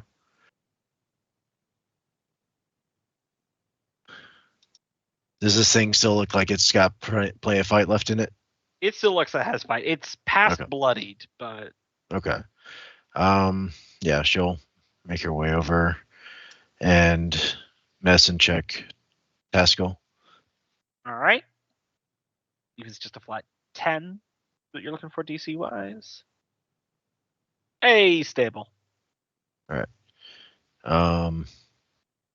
And then if I can go back over with the rest of the move.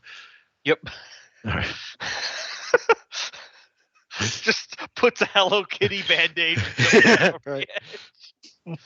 No, wait, she's a pirate. It's a one-piece band-aid. Yeah. She's helping, but laying low. She would not have survived that blast. Don't give it up, Ignis. All right. Fergus, as most of your family collapses underneath the weight of that psychic attack, and the other people are stunned, the dragon's head pivots back to you. Ah, that's better. Now then, little king. Shall we?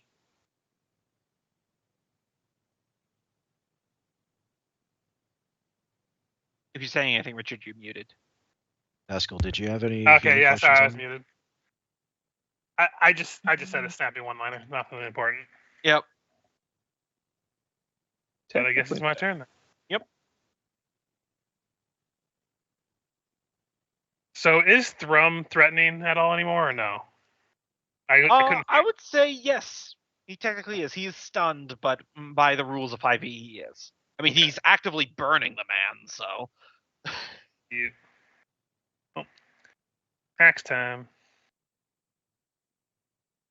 23 to hit. So that's 30 points of damage. Take off sneak attack. Yep. And swing again. 19, I will use a superiority. Okay. 21. That'll make a hit. Okay. So that's 12, and then stab shroom, because why not? Yep. That will miss. Yeah.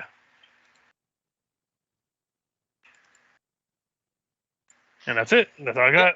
So you come at him, you're swinging your axe and your stab shroom. Some of those blows are deflecting off his scales, but you're getting some good cuts in there as well. He's speaking directly to you as the tentacles and claws and wings lash out. You want to know why I sent the vision to your uncles to put you on the throne, Fergus?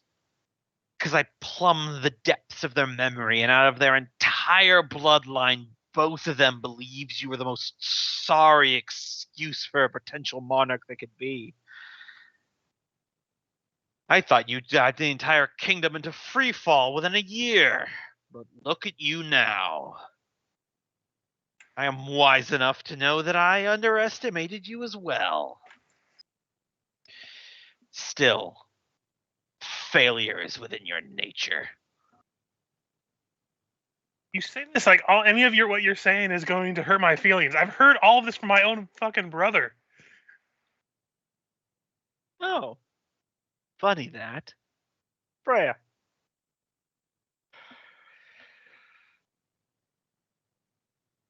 Is Freya still up? Yep, Freya's still up. All right. Well, I kind of have to do the one thing so that we all stay alive. So let's walk up here to Taskell.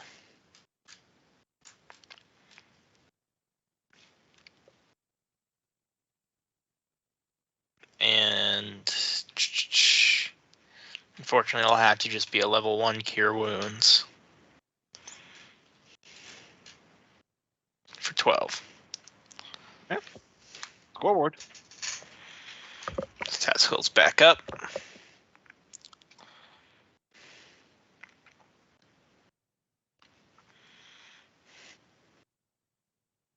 That your turn? 15, 20, 25, 30. Look over there. Okay. He is going to use 2 legendary actions that cast telekinesis on Nilgrum's unconscious body. I feel confident in saying that Nilgrum does not get an opposed roll if he's at 0 hit points. Oh, that's fair. So he is going to throw you. Whoop, not cone. Not cone. Downward 20. Yep. So he's gonna. So he's gonna lift you up and hurl you off the edge of the pyramid. You fly over Ignis's head and straight down into that hole over there. Could I Let me know if this is cheesing it or not. Some sort of roll to catch him because I still have my telekinetic ring that I harvested from the horde of the red dragon. I Malatraxis. feel like that would take like a prepared action, because otherwise it would be casting telekinesis as a reaction. Which Okay. feels like that opens. I just had to up. ask. Yep. The good news is you don't actually take damage from this. Okay. Pilgrim, but you fly, you go down that hole, and you pop out that other hole over there. Right. Just a mini orbit. Yep. Just land face first. Just oh.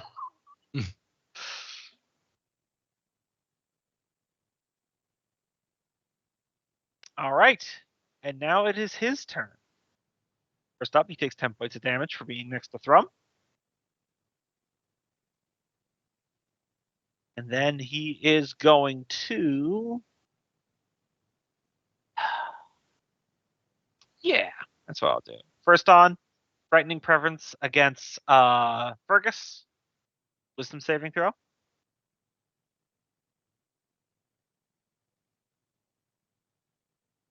Richard? I was muted again, sorry. Yep. All right, so you're frightened. So, claw. Those are on me, right? Yep. Yep, those will both hit. All right. So you take that damage, and then the important one, the tentacle attack. 21? I will use... I can still use reactions and stuff if I'm afraid, right? Yes. Okay, I will try to superiority die to reduce the block it. Does not block it, but it reduces the damage by half. All right. Not the important part, but You give me an intelligence saving throw now.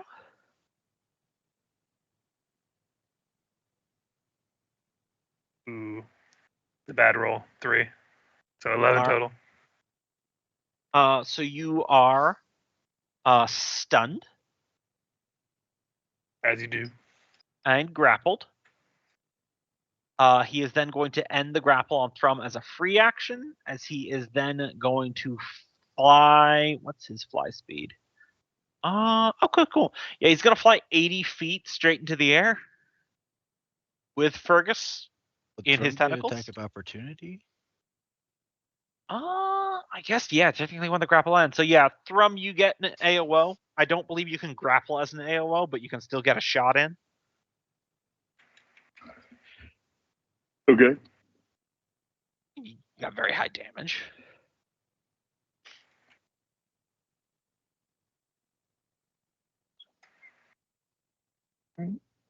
Two-hand him.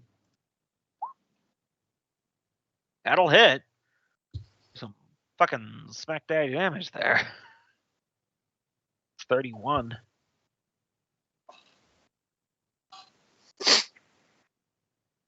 As he takes off into the sky, Fergus held in his tentacle.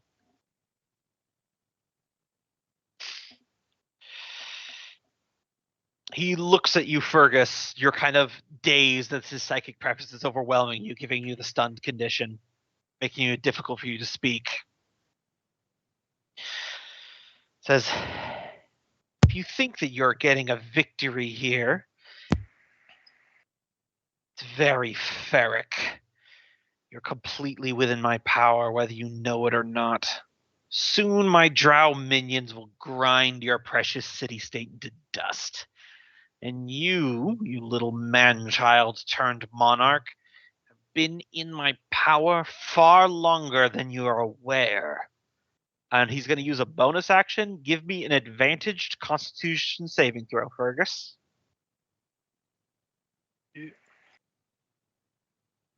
Yeah. All right. So that will fail as you feel. Remember that stone material inside your body? Yeah, it's done. Yep. It turns into like barbed wire and it moves around. So you take another 13 points of slashing damage. Oh yeah. But that's his turn. Milgram. Don't die. Don't tell me what to do. All right, save. Yeah, he was talking about himself. You can go ahead and die, Fergus. It's for everybody but the dragon. Yeah. Taskell, you're up. Mhm. Yeah, I suppose I'll wobble to my feet, saunter over and heal Freya. Boom.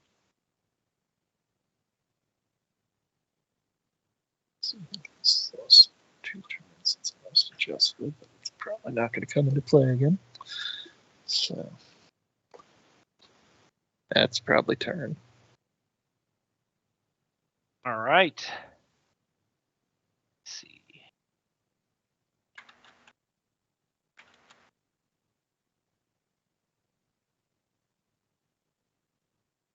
Yeah. As a legendary action, Fergus, give me a wisdom saving throw. Yeah, that's my work Alright. save. Yep. All right. So you feel psychic tentacles dig into your mind as it begins trying to root around in your memory for something. But purely out of character, I don't think Freya ever informed Fergus that he gave the crown to Nilgrim. Nope. So I'm pretty sure I remember saying something about how I don't want to know. yep. Right. So this is it's a dry well. If anything, it probably pisses the dragon off more. Oh yeah. Thrum. We run a tight ship. All right, I think he's too far up for me to reach. Yeah, he is currently 70 feet in the air. All right, would you say I'm 20 feet tall? Yeah, I would go as far as to say you're 30 feet tall. All And right, also, 30 I was going to feet say tall. he's 80 feet in the air, and you're 30 And I feet tall. can. This is going to be a risky move if you'll let Yep. me do it. But Yep. his Ghost Water Dive will teleport him 30 feet, but that would only get him 60 feet into the air. Right. But then his Dredgewater Chains have a 15-foot reach, plus 5 more, I think, for this form. Yep. So would you let him try and teleport up there, try and get a grapple on him? Fuck yeah. That's All cool. right. I'm going to lasso this motherfucker and ride him around. Slam him back to the earth. First would be advantaged. Great charge and chain. Here we go. 33. 26. So He gets got him high, but he grappled. still fails. So you can alter the flavor if you want, Cope, but in my mind, I see this entire like teleport jump chain thing as like, have you guys ever seen videos of the top of a volcano exploding and how it just explodes out and then there's the plume of fire and smoke going up? Yeah. Yeah. I imagine that's what happens, and this Nice. Thrum emerges from the top of the plume, wraps a chain around him. Now, he's definitely not strong enough to hold your weight up in this form with his wings there, Thrum. So Yeah. you are all going crashing straight into the ground. Yeah. As part of that Ghost Water Dive, now with the reach, I would have 15 feet reach. So would you say I could grab his muzzle and do another grapple check to try and pin him? Sure. And mechanically, so that we do go plummeting to the ground? Suplex. Suplex. He's now grappled. From So the here we go. top rope. Wrestle. Got advantage on it. All right. He fails. That's another 25 points of damage. So we fall. So you're fallen. I imagine when you pull him down, you're doing a wrestling move thing. So if it's fine with you, I was going to just rotate him over here as you swing him over your head. Sure. Yeah, we call it the atomic thrummer. So you're all going into the ground. So that means fall damage is going to come into play here. So that's 80 feet, a d6 per 10 feet. So that's going to be 8d6. Would Fergus be cushioned by the He would, yes. giant dragon? So he definitely takes that. Let's see. You know what? Give me a dexterity saving throw. See if you can have that for yourself, since you're kind of in control of the situation.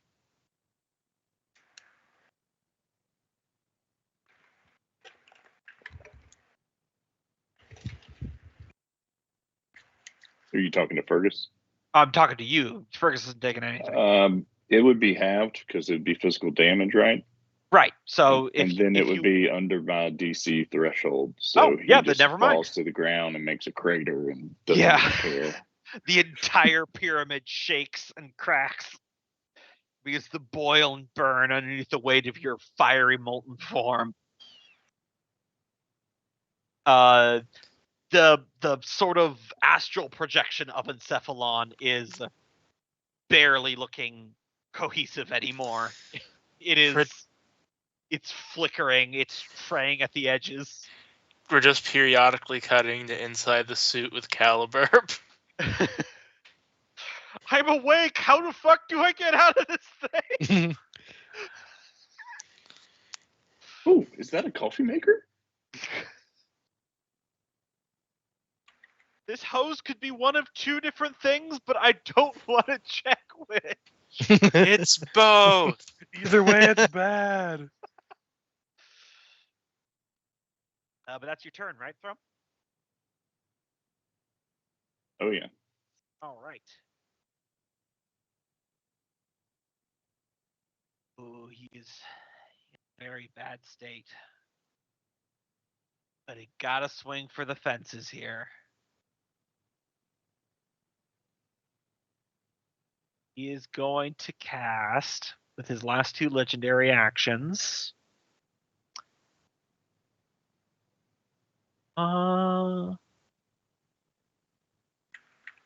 Yeah, let's make this sporting. He's going to cast Crown of Madness on Thrum.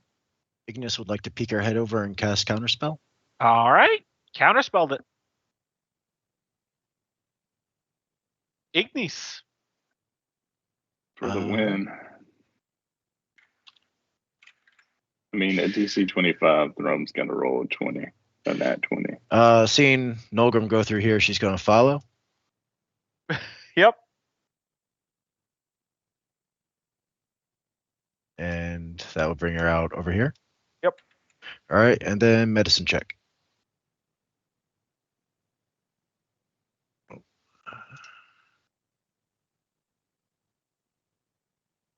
Oof, just missed. Yep. I mean, it's not a natural one, so you don't stab him to death. Yeah, exactly. And that'll be her turn. All right. Fergus is still stunned. Freya, you're up.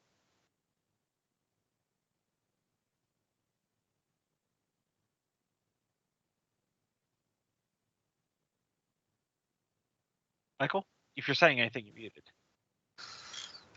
Oh, okay. No more gadgets. All my spells are gone. Gotta rely on my simple machines, like my battle axe. 5, 5, 11. I believe that is a wedge. Incline plane. Make sure that's right. There we go. Plus 5. Normal roll. That'll hit.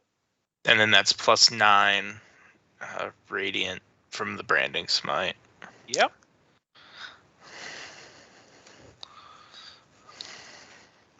That's your turn? Yep. All right. Encephalon. All right.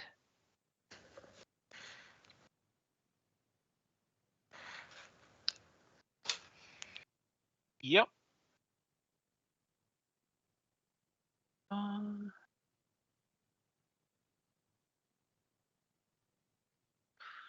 Oh man, I'm so tempted to extract Fergus's brain. First his heart, then his brain. Brains, I won't lie. I'll eat them all until you're zombified. If at first you think it's strange, well, you will give it a thought once I've eaten your brains. Yeah. All right. So tentacle attack against Fergus at advantage. 26 would probably hit. So you take another 13 there, Fergus, as he constricts around you. Ow. And then a claw attack against Freya, and another claw attack against Freya. Those are both hits. Surprisingly low rolls for how strong those claws are. Mhm. Milgram, best saving Death throw. save. I've met blueberry dinosaurs with witch claws. Hell yeah. You wake up. Ignis is trying to put your arm in a sling for some reason.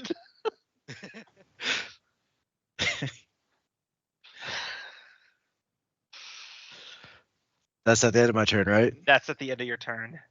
Are we winning? He's going to legendary action. Yes, he can just reach Taskell. See if this tentacle will get him.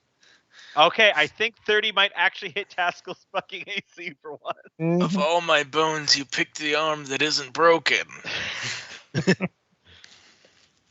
Well, it was easiest to move around.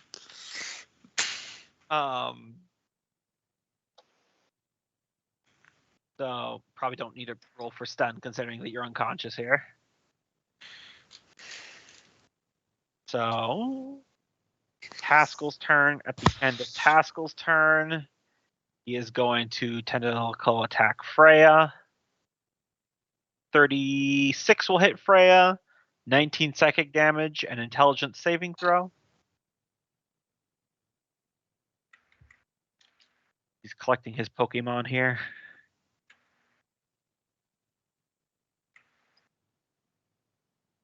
I forget. Was 10 a success? Yes.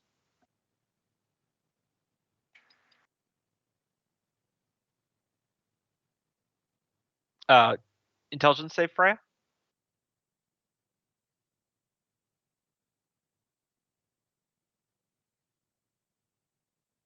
Michael? He's muted again.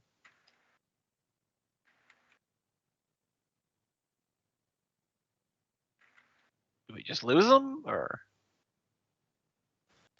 I Sorry. go. Sorry, I had to step away for just a second. What happened? Gotcha. You got hit by a tentacle. Give me an intelligence saving throw. 19 psychic Gotcha. damage, which you of course have. Intelligence save 20.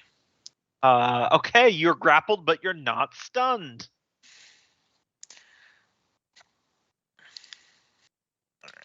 As he's holding all of you in his creepy lich tentacles.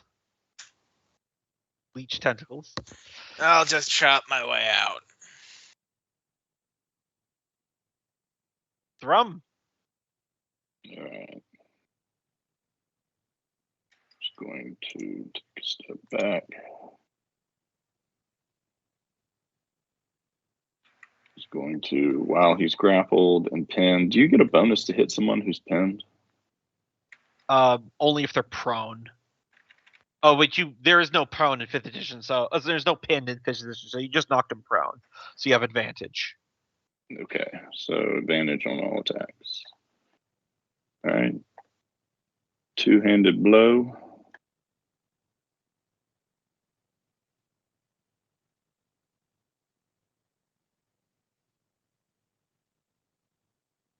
All right. Hit. Oh, yeah, that'll hit. All right. Second blow. 23. Oh, yeah, that'll do it. And then whip him one more time. 24 opposed. Athletics. Yep, manages to avoid that one. He beat it. Yep. So it does not hit. So he doesn't take that damage. It's just the All right. So,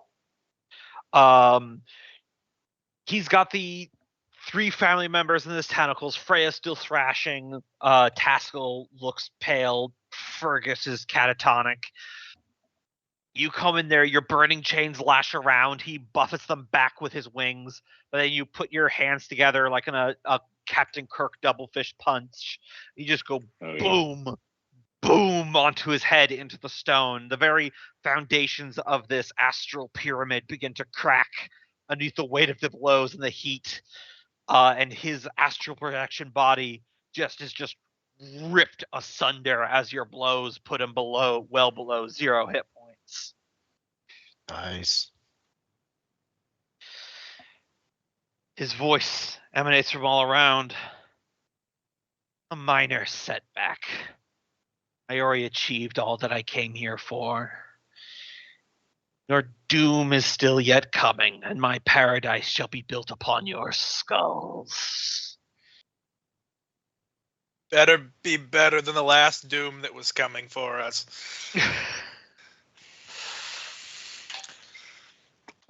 At this point, y'all would notice Thrum's body becoming unstable and crackling as if it's about to erupt.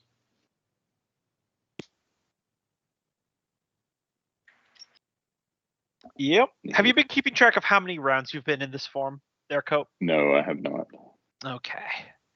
I want to say that it's was been... the other one that had the rounds, because this one just has a flat effect. I believe it says like delayed fireball, and delayed fireball says every round it adds an additional d6 to the damage of when you explode. Oh, it does say. So we'll say as a 7. It says as a 7th level delayed fireball. Yeah. Plus 1d6 for each round you're in. It's been like 5 or 6 I would rounds. say at least 5 or 6. I'll say 5. I think it'd be fair to give a round for them to get the fuck away. Oh yeah, definitely.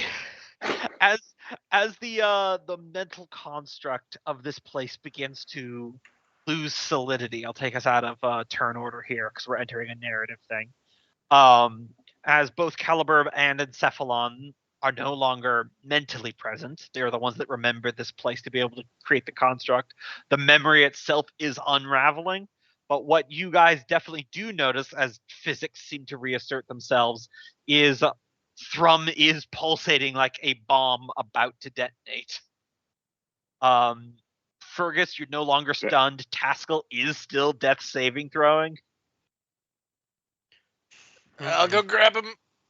Yeah. Can me and Frey work together to pull him free and run? Because I imagine he's heavy with all his armor. Between the two of us, we should be able to. Yeah, the Cephalon's fully gone there, so yeah. He's just on the ground. So effectively, this is how it is that you have as many rounds to try to do something to save yourself as Cope is willing to give you, but every round he gives you makes it so that the damage of when he detonates is greater. So... Well, he still recognizes friends while being an idiot, so he would let them pull away. So I don't know how many rounds it would take for them to get away. Yeah. Probably 2 rounds. Probably 2 rounds. So it goes up to grab Taskell and run far enough away. 8, 9. So you want me to roll that damage? Sure. I just want to check in with Nulgrim and Ignis to see what they're doing first. They'd probably go through here. Well, Nulgrim would probably first upcast Eldritch, Armor of Agathis on himself, because I don't think he quite realizes the fight's over. Yeah.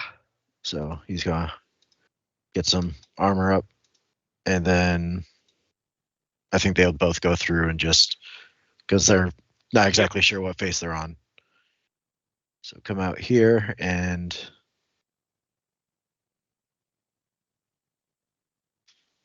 I imagine they'd peer over and get some idea of what's going on and probably stay on this face.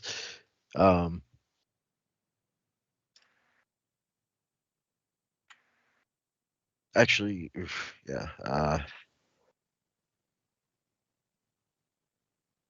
I think they'd kind of just get a little bit away.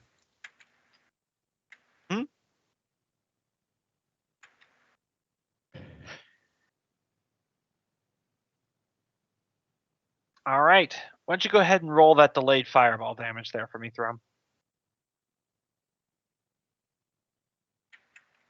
Yep. That's not bad. Not bad.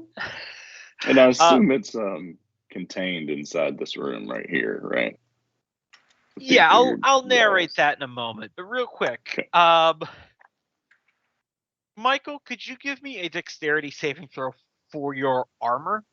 Probably at disadvantage since no one's inside it, or no one's controlling it. Fair enough. Fair enough. Disadvantage. Dexterity. 4.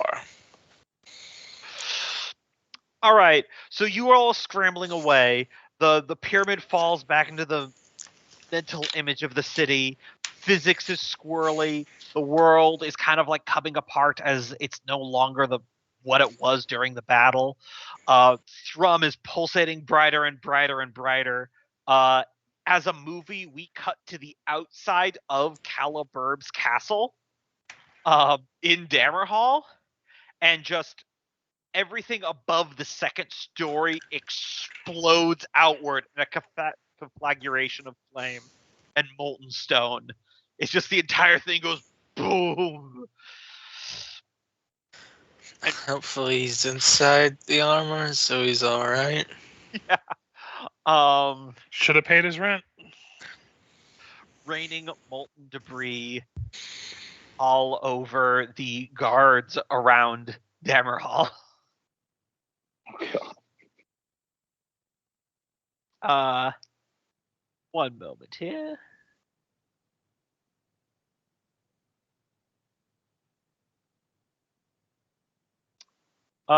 Just for fun, this is not a serious thing. Everyone just roll me a Constitution save to see who gets the highest result.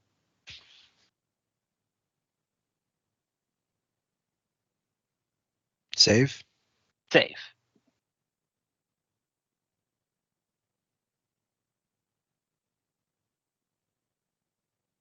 Is Thrum in this? Yes. The second one was Ignis. Okay. I have the best con of everyone, but I rolled a 3. Oh, it must be a class save for you. Yeah. I'm the tank of tanks. Literally, I'm a tank. I have a tank. Literally. I'm a tank. Nolgrim, Yes. after the detonation and the unraveling of this demiplane, the next thing that you hear is the sound of stone being ground against stone as heavy bricks are moved and feeble torchlight comes in. You hear voices speaking in Dwarven.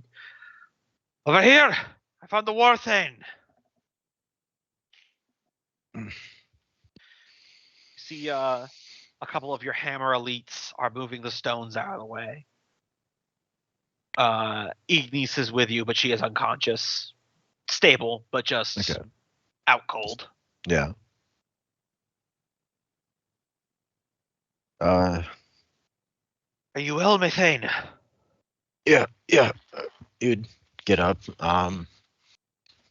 If he was like critical, I think he'd do a little bit of lay on hands on himself just to stabilize enough. And then, start looking around, see where the others are.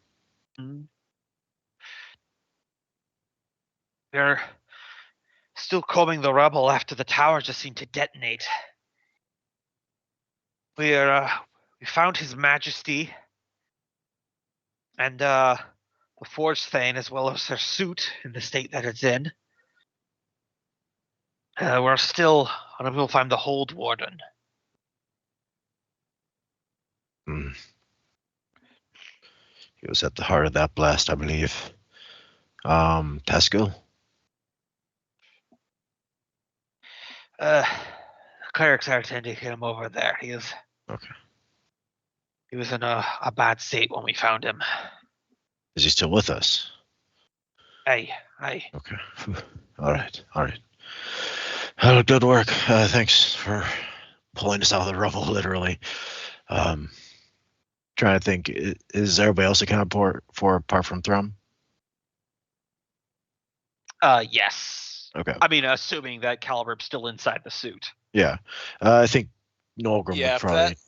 If that 70 damage is the fireball damage, then the suit would have survived it, so Caliber wouldn't have taken any. Yep, exactly. Nolgrim would check.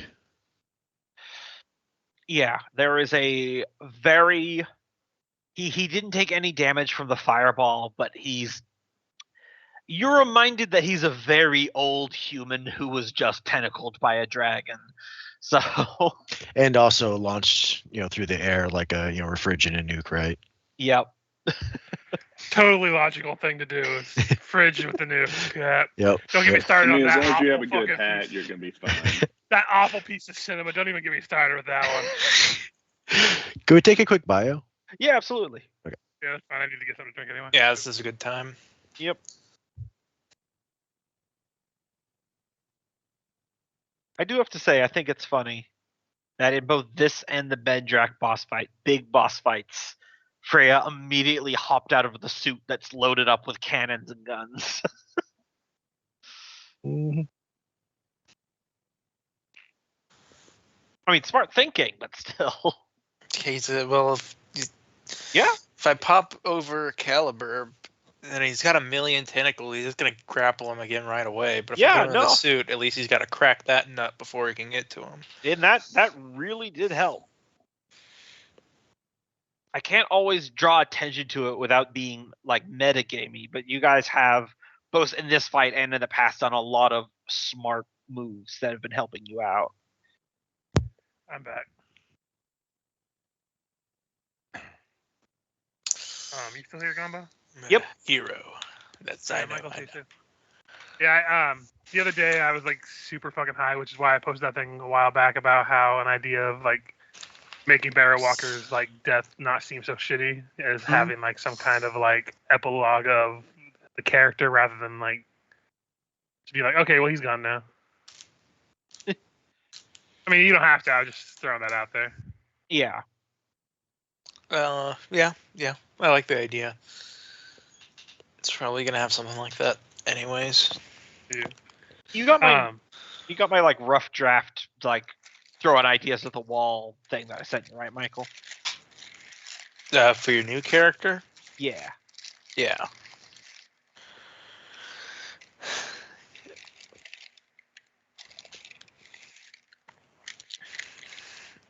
We're going from the dumb party to the smart party again. Yeah, everything I read about your character seemed fine to me. I just didn't know if you had any ideas to like integrate things. Like Barrow's entire Shawanti angle was your idea that I really like, so I was trying to work with you. Yeah. Well, I was thinking the thing that is ultimately going to kill Barrow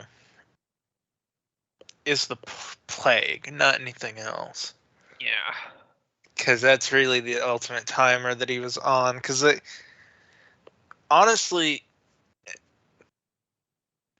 with the way I had thought about some things in my head, there were some ways that we could have maybe continued to have Barrow if it wasn't for the plague. But the plague on top, giving that 2-day timer for everything, I think you're dead in 2 days. So yeah.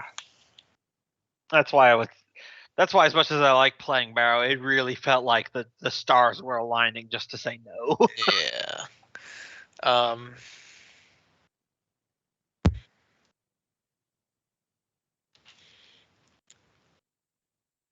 I mean, yeah, the idea of you either being connected with Vin Carlo or Cressida Croft.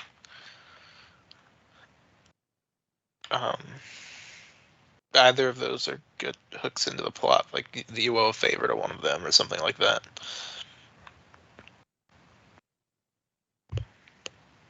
Better than my idea. I was just gonna say we can just make the neighborhood that my character was from extra weird, and just there's some random wizard that lives in a house next door. The Academy in Corvosa is very interesting because all of the classes are taught by the head wizard. Ah, okay. He uses his magic to split himself into many places at once and teach every class. Okay. And it's a very much in the family thing, like his dad did it before him, before him, his grandpa. Mm. So there could be connections in knowing people from who have gone to the academy Yeah. and things like that. Normally, I would say talking that about? was nepotism, but that's a lot of training you have to do to fucking be able to split your brain like that. Yeah. So good for him, I guess. All right. I'll note that down because I definitely will be backhandedly insulting him the entire time, even though that he's only a loose person I know.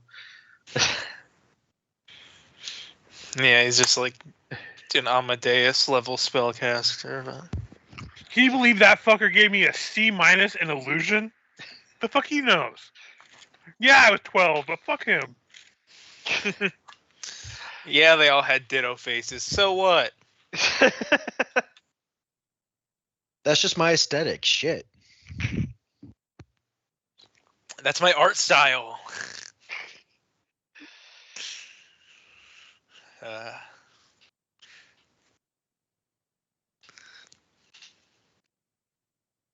All right.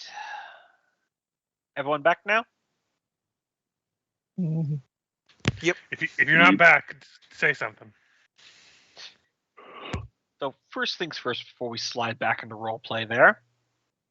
Thrum got 2 big hits that bypassed his threshold and failed to save, so I'm going to choose 2 stresses to update, and I'm just going to put them both on Civic. So 1, 2. Is there like a physical result of that we see on the Yes.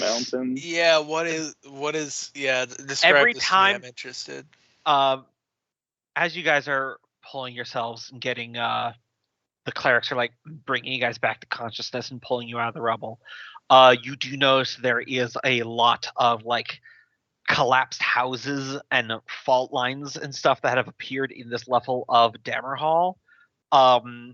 Essentially, if you you ask people about it, and the explanation is that basically every time that Thrum took enough damage that went over that threshold and he failed, the mountain of Dammerhall experienced extreme seismic activity, which caused collapses and earthquakes and damages. Because literally the entire mountain was shuddering in pain at the blow. Is this like that genius loci thing? Yep. The spirit of the place. Yeah. Yep. It's the I spirit am of the heart of the mountain. I mean, in an exchange, when he's in Pyroclastic Avatar, he literally just can't be stopped. But If we can figure out a way around that mental damage, we'll be all right. I mean, honestly, isn't that spell that Freya cast on herself? If you cast that on him, wouldn't that negate the mental damage? it would give him advantage on the save, but Gotcha. you would need something like Mind Blank to fully just say no. Oh yeah, I always forget about Mind Blank just being the really Yeah. fuck you spell. Yeah, Mind Blank is the one that just hard locks that shit down.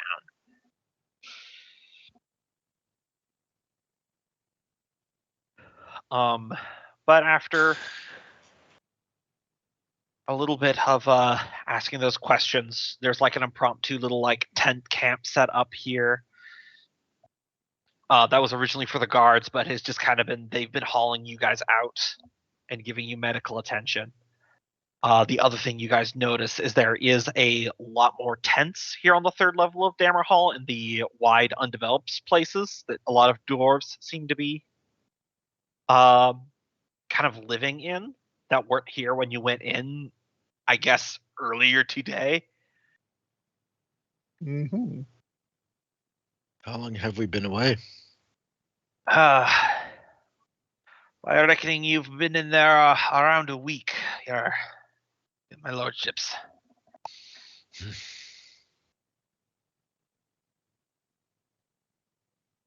What's with all the how long? Or and he would just kind of gesture to all the tents. Refugees. From the seismic event? He shakes his head. Large quantities of orcs have begun organizingly pushing into the lands of Helmengard to the north. Outlying settlements and mines have been withdrawing deeper into the kingdom to reach Dammerhall. The main capital town of the Helmengard lands of their Jarldom is still intact, but the land is under siege. All right. Well, looks like I've got work to do. So Thrum, you regain consciousness piled in a mountain of stone, and you've got 1 intelligence, 1 charisma. What's your knee-jerk reaction right now? See if I can touch my tongue to my nose. You cannot, I guess. Fucking cope.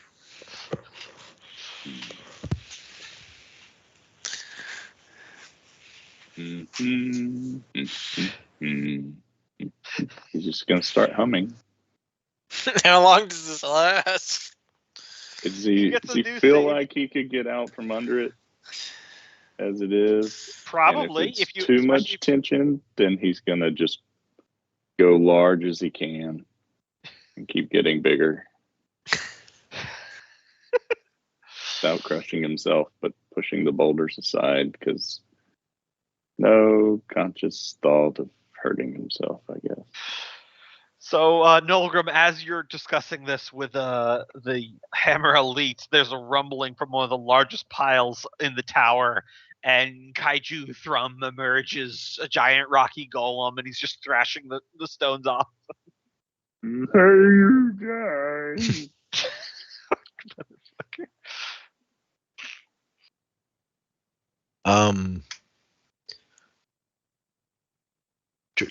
Would I have seen him under the effects of feeble mind? I feel like you could piece something together. Cephalon Okay. clearly did something to him. All right, we need to. He's been hit with some magic that's messing with his mind. Best take care of that quick. He would go to the clerics and see if they could. I'm not sure what spell it would be, but just inform them about the spell that's Yeah. crippling his thought. They're working on getting Taskell back on his feet. He's conscious now, but he's still probably beat up from that experience. Because Taskell is definitely going to be the highest level cleric in the city. Yeah.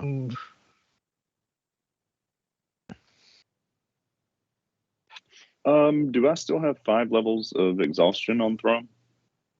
Yeah. All right. Well, So after one he gets more out and of the you're dead. rocks, Thrum lays back down and goes to sleep. I mean, it's rough that he's this beat up and disabled, but he is the one that beat the Yeah. astral dragon to death. Yeah. He gave it everything he got. Yep. Yeah.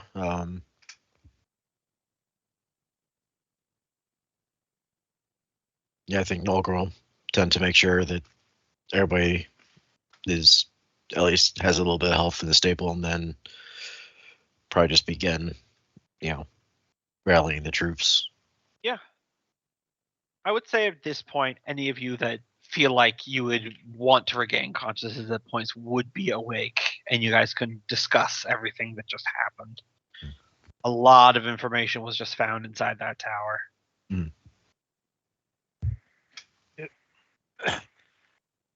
Quick note: why does everything in the Underdark want to control your brain? Pick another organ, God. It's not like there's anything else to do down here. Okay, now I suddenly feel a little bit worse for what I said, but only a little.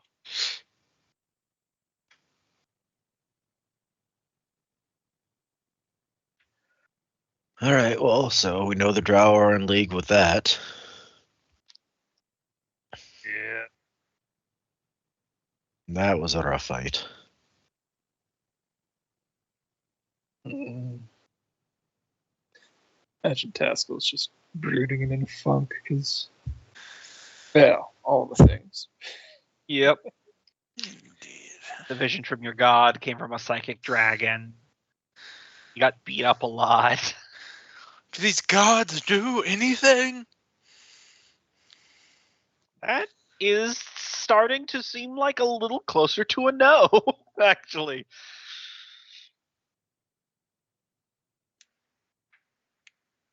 They built you a bridge so far, is what you know.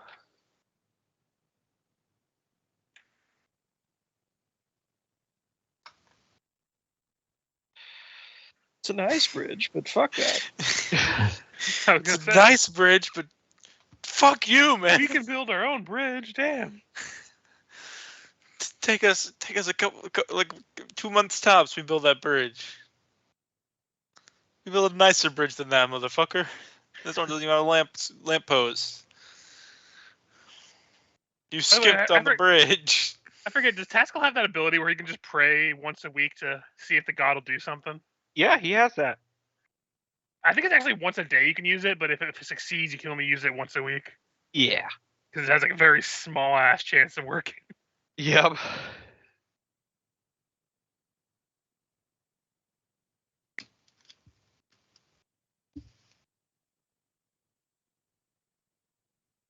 Not sure which one you're talking about. I know Divine spell. intervention. It's a cleric ability. Yeah, you get I think at level 10. It's just a thing you can pray to the god to do something for you once per week or per day. I can't remember exactly. I think it's once per day, but one successful, it's like a week recharge or something like that. Yeah, Something it's like a that, yeah. percentile roll based upon your cleric level, where it's literally it's a 1d100, and if you roll equal to or under your cleric level.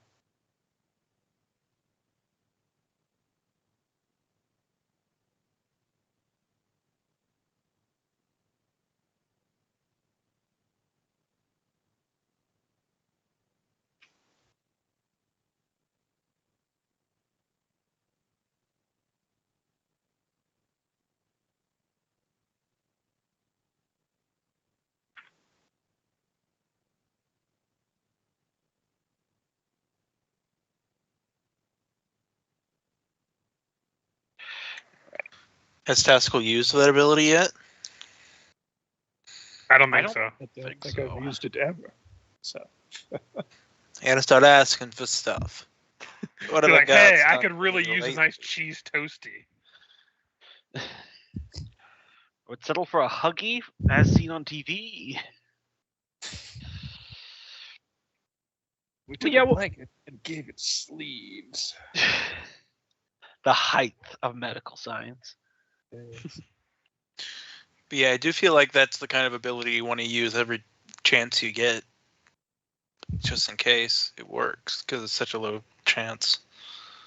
Yeah, the reason I brought it up is because I was thinking about like a part I remember watching on Critical Role where they like, you know what, I'm just gonna use my action to do this because the thing was flying, and like they sent an angel down to like fucking punt them to the down to the ground. Like it's a very small chance, but hey, I mean if you're stuck out of options, might as well. Yeah. But anyway, we How probably should is- start marshaling the army.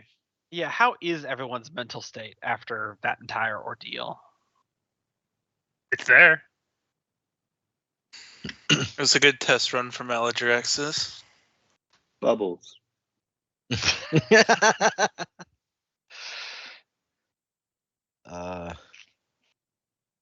Still just trying to wrap his head around what that thing was and what its plans are. So shock, I suppose.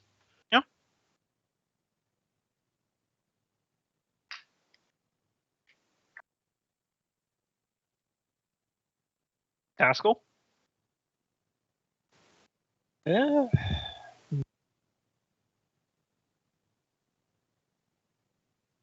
Yeah, like I said, kind of down and brooding, because all the things. All the things. All of the many, many things. All these squares make a circle.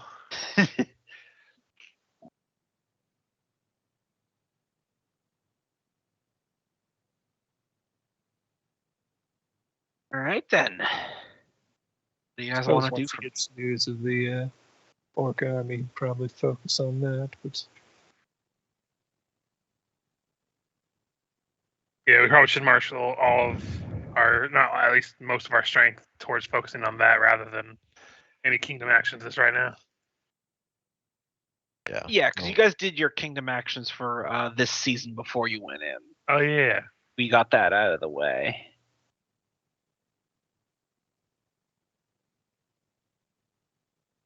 See, that was smart of us. Yep. I think past us because current me is an idiot right now. Let us drive these orcs from our land. Yep. So, Ulgrim's rallying the troops and Mhm. ready to go to war.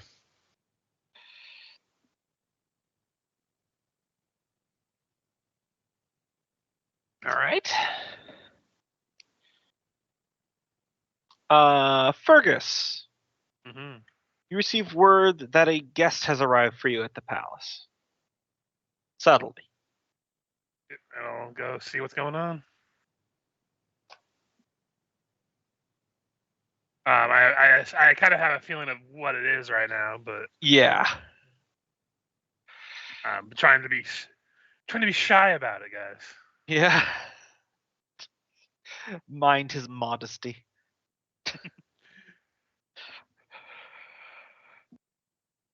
And what's everyone going to be doing about Thrum and Caliburn?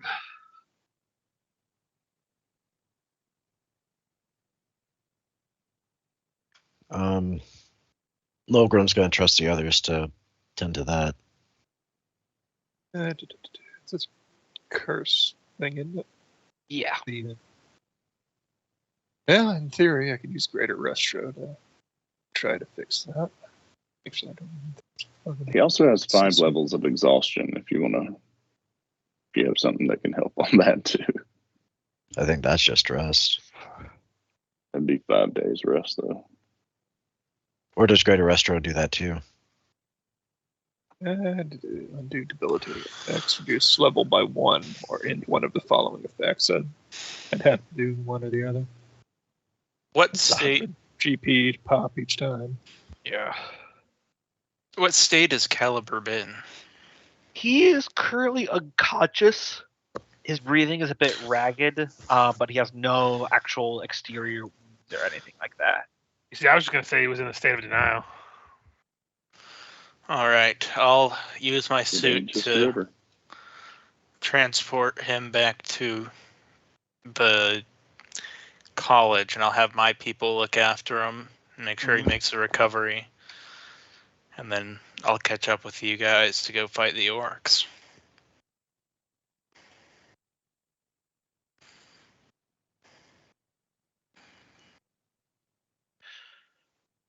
All right. Let's see here.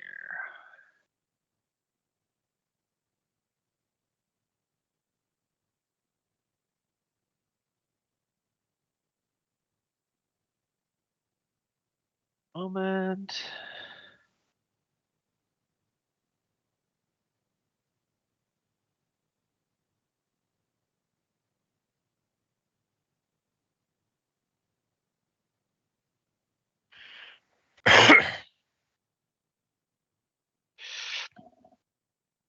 All right.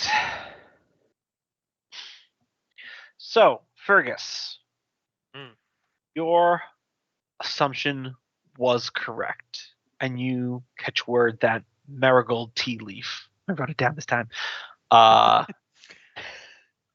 has finally arrived. Underneath Freya's agent, not Freya's, Ivy's agents, they had smuggled her into the palace as quietly as possible. Before you're able to get to the guest chamber set up for, you're intercepted by Thyrus. Goes, Your Majesty, you're back. You look rough. I mean, I've been better as I'm probably trying to wear like the best clothes I have. Like I do like a rush change job kind of thing. Mm-hmm. Like, so I'm assuming that something's happening if you're here to approach me one right now. I assume you've already heard about the orcs. Yes, I already told Nolgrim to start marshaling the troops. I plan on going with them.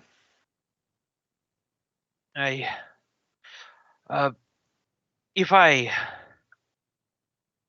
I may be so bold, Your Majesty, what happened? You were gone for almost a week. You left preparations in place for in case your exploration took longer. That wasn't the issue, but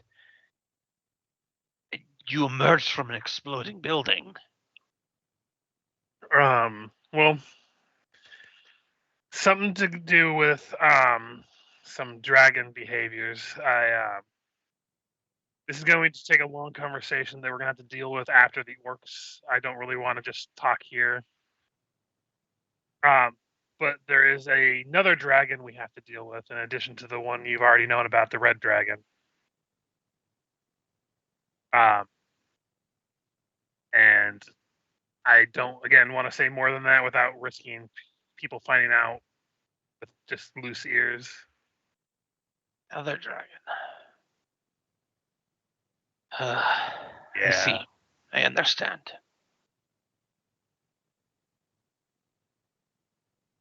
So for now, just kind of keep things to yourself about that as much as we can. And once we're done with dealing with these orcs, we'll have a better discussion about the whole situation.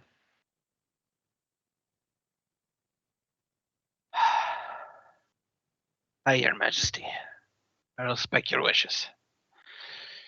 I shall see to anything needed to repair after the quakes that we had received a few hours ago. I fear that the easy times of reconstruction may have come to an end. Yeah, we're due for some shaking things up. Let's put it that way.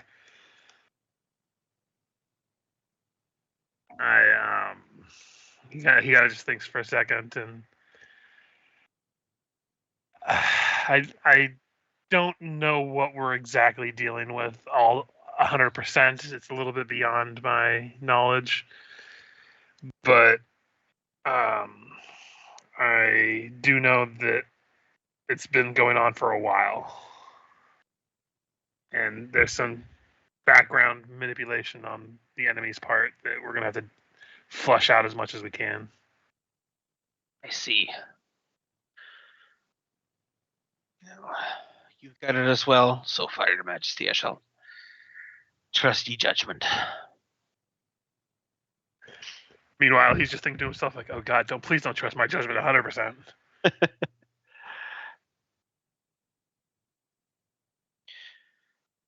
Well, I shall get out of your way. You seem like you're in a rush. It's only been like what, 3 years? Of course, I'm in a rush, and he just walks past him.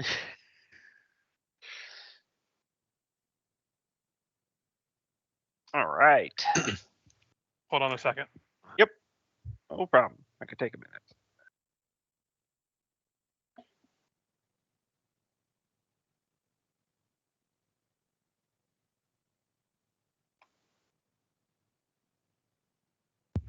Okay, I'm back. All right.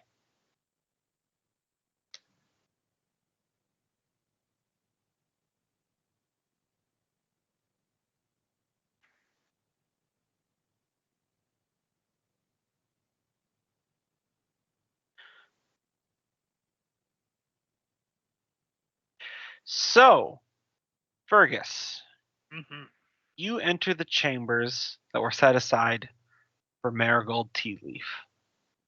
Why don't you go ahead and describe what she looks like? Okay, let me see if I still have my notes for this. I don't know if I do. Hold on 1 second, because this is a computer ago. Yep. I don't think it's in my character sheet either, but let me just check there first. Okay, so I think we established that she was a halfling. Yep. Yeah, just double checking.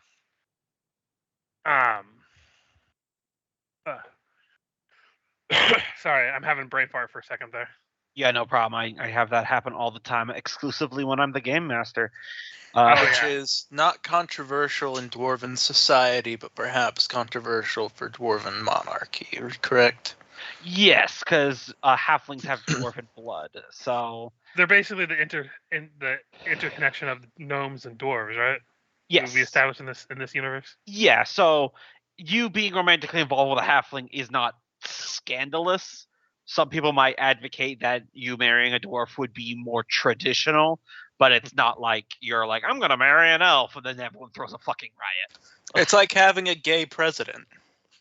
That's not Anyway. at all what it's like.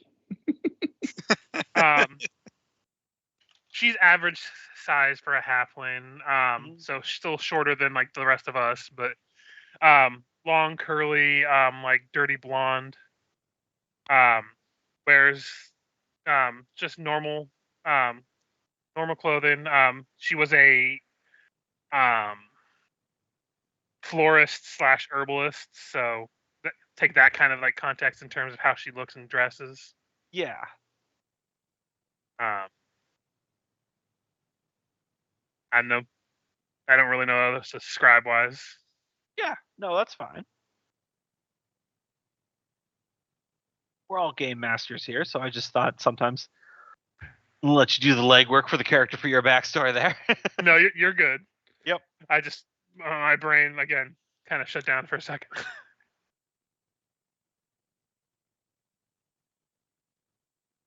Okay, I shall process my brain for doing a character without a Scottish accent.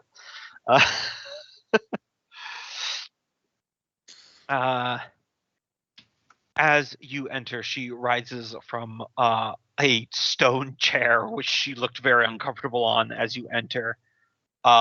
She turns to see you, and there's a brief moment as like she doesn't immediately recognize you, but then you see the like pieces click together. I swear I can't grow this beard. I've tried.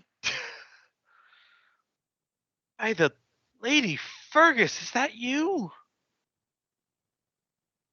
Yeah, it's me. I've had a rough couple years, but hey, and he's like does that like shrug, like I'm here. She comes over. Your arm, it's metal. Oh yeah, I upgraded. Cool, right? That is alarmingly glib. Yeah, that happens. Hi. Like he's Hi. just like a nervous wreck. Yeah. Like probably a lot to discuss. Yes, a lot, especially when dwarven spies started following me. Yeah, speaking of, 1 second, this is gonna sound weird, but I'll explain afterwards. I just take a little needle that I probably brought in and just prick her finger and see if she bleeds red blood. Ouch. Yeah. Okay. Yeah, Freya and Ivy are watching from up in the rafters, going, "What a fucking skank!" I am fine with that canonically being a thing if you want it to be my. Absolutely. I like Freya being on team Ivy.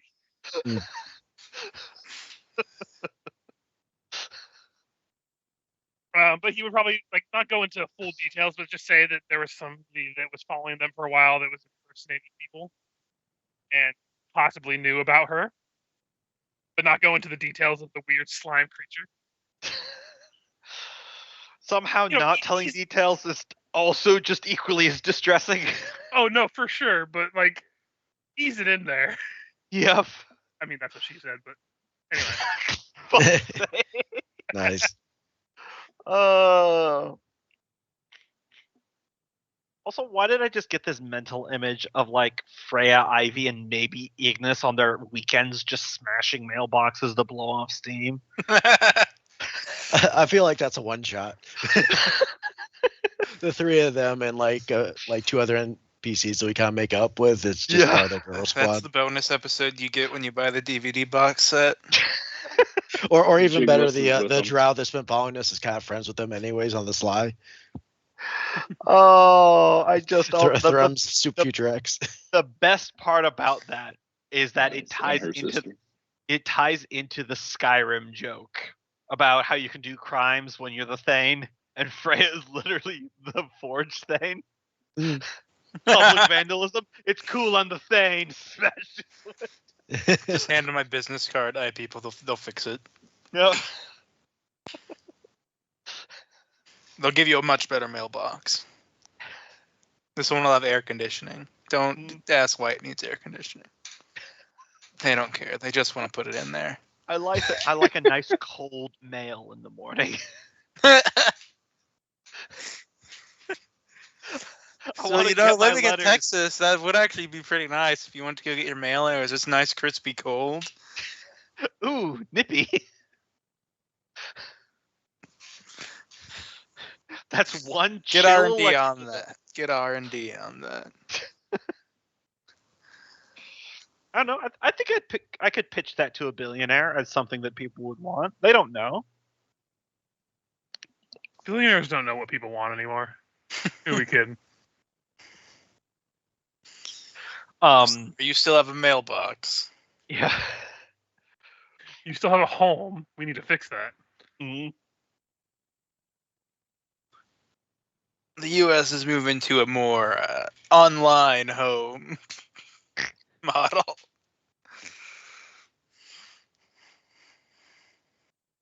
All right. So to go back to the scene though, my jollies aside,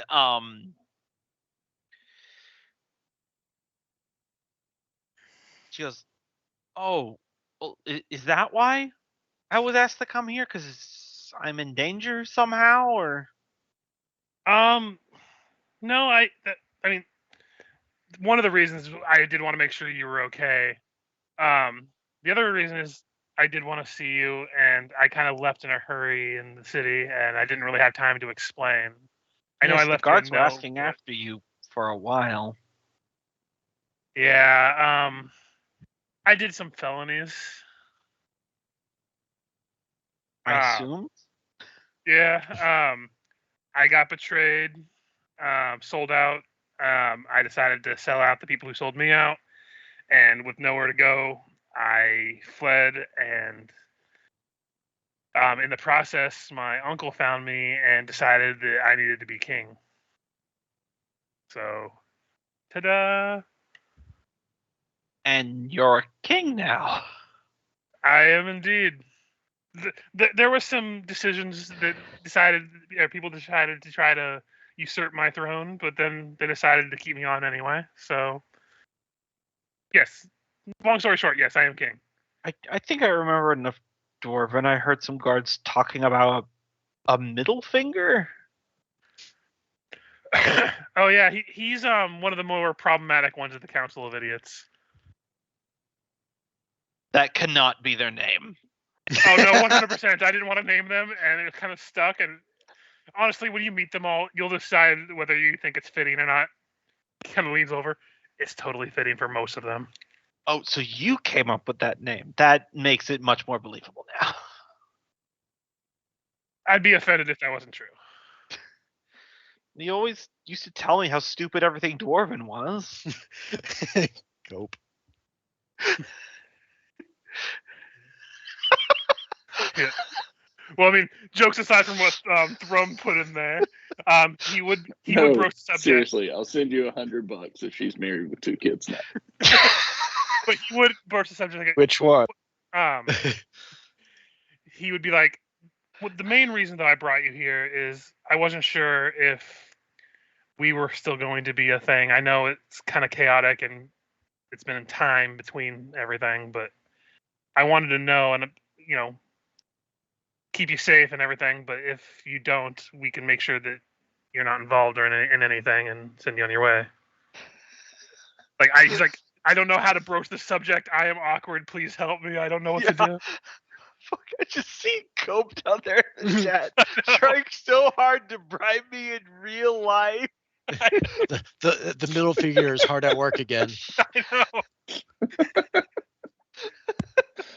She's taken. She's not gonna leave her family of 4 to join this criminal who just up and left her in the I night. swear to God, Cope, if we were at a physical table in person and you just gave me a $20 bill right now, I would.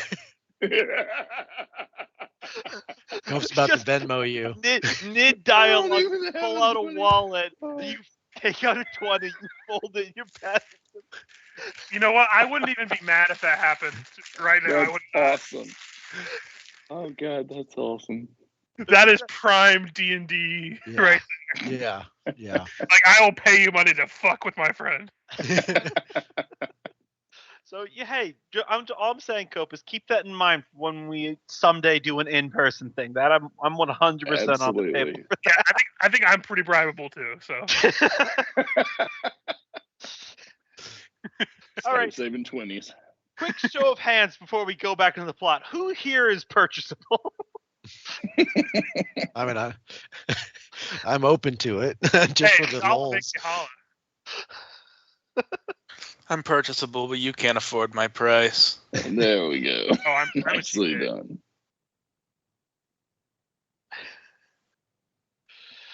Yeah, yada yada over the plot. What I was saying is basically like, Yeah. I'm not sure if we're still a thing or not, but I wanted to verify. Yeah.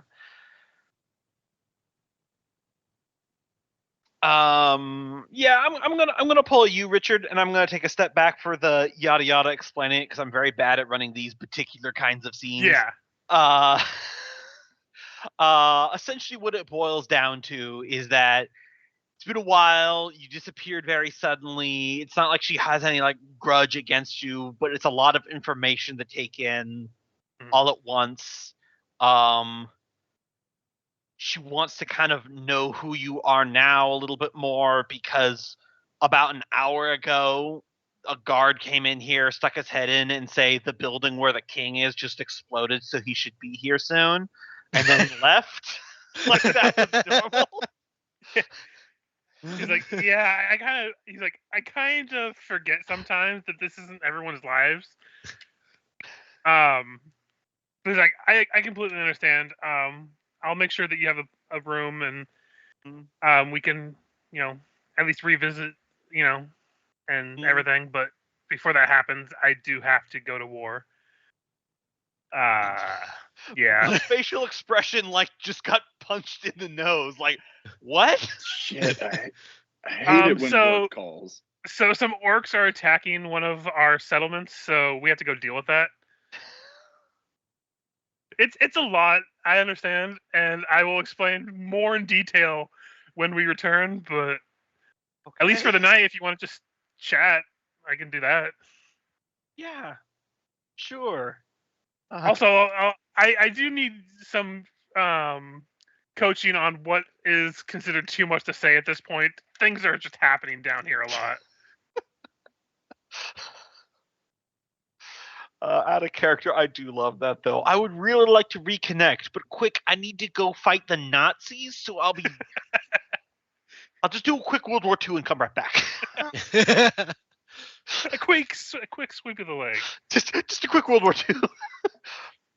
Just a D-Day, Battle of the Bulge. Just a little bit of Geneva Convention breaking. Just knock that shit right out. Come on. Isn't that what they say about George Washington, right? He's like, okay, just win the Revolutionary War, then we're done. Okay, then we got a country and we can do it. Okay, so everyone voted to make me president. Somehow everyone. By the way, let's be clear. There's no way that's true, right, boys? There's no way everyone voted for George Washington. That's one of those mythical things they tell you. No. Just the landowners did. I still don't believe it. There's one asshole. There's always one asshole. Or more accurately, the ones probably present in the room. They didn't let the naysayers in the room, let's be fair. Yeah, when it's 12 guys who all made one piece of paper. And they all were a part of the same drinking club. But he's like, What they leave out of those stories is the negotiating powers of middle finger back then. He got everyone on old George's side real quick. But of course, he becomes president, and he's like, okay, I'm just gonna serve the term, and then I'm gonna quit, and then I'm gonna be done, and it's gonna be great, and the country's gonna be done with. And then the motherfucker, he gets blood poisoning. He didn't get the from his teeth, right? I don't know the complications behind George Washington's death off the top of my head. I just know they bled him out. Yeah. He did not get to bask under the shade of his whatever. Yeah. That's always the weird part about those founding fathers. Is you're like, oh, that's pretty great. Yeah, George Washington didn't also just have wooden teeth. He also had fake teeth made from the teeth taken from his slaves. I'm like, oh, I wish I didn't know that.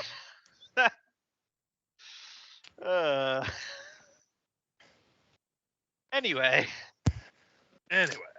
Well, the wooden ones would be ridiculous looking. Side note, by the way, in Yep. about 6 years, the 80s will be 50 years ago. Anyway, carry on.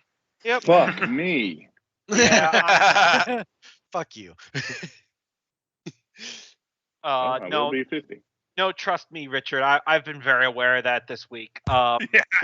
Because of the shutdown of Rooster Teeth, they just put out the final like swan song end to Red versus Blue, and they're like 21 years of Red versus Blue. I'm like, fucking hell! Right. God. I remember when that was like the new thing. Yeah, I remember, oh, like, yeah. I think I tuned into it like when there was only like 20 episodes or something like that. Yeah, same here. When they were still in Halo 1. Yeah. I lost uh, track of that thing so fast though. I haven't seen some anything of the about it later long time. seasons are weird. If you haven't, the finale that they made, Restoration, was actually really nice because it mainly just dealt with the earlier season stuff, which was better, and it was a really sweet send off to the characters. I enjoyed it. But anyway, but I had that moment where I realized I am already beginning my path into a back in my day man. Right. But yeah, we don't need to belabor the point with the scene with you and Marigold. It's like you know what? Let's put this into dice rolls. Give me an insight there, Mr. Rogue Man. Yeah. Sounds like it wasn't much of a scene. Well, it's awkward because they feel like they're being watched and they don't know why. I just want to say, I always Hands to the find it rafters. crazy how far back that series goes. Red versus Blue, the first episode came out 2 years before YouTube existed. Yep. Oh God. Mm-hmm. I always forget how old, like Yep. how young YouTube really is because it's Yeah, been I around remember, for so long. LimeWire, I think it was LimeWire at the time. Yeah, back when it was a dating website. God. Everything starts as a dating website, I swear. That or porn. I mean, one leads to the other half the time nowadays. Yep. The With a internet is for porn. with a 25, I think you might still have a shot here if you want it, Fergus.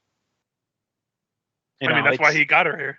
Yep. That's it. It's gonna be a little thing because I don't think out of character Fergus is aware how much he may have changed a little bit. I mean, Oh yeah, he But doesn't know how much she he's still want changed. it. I think Fergus is like legit in like I don't really acknowledge that Ivy is actually into me. Yep. Like he is completely oblivious to that. Like Yep. almost willfully. And he's chasing his past still. I imagine at this point too. Yeah. Like it's not like he's like, oh, like he's not gonna wake up one day. He's like, oh wait, I only liked her because she was in my past when I had good memories.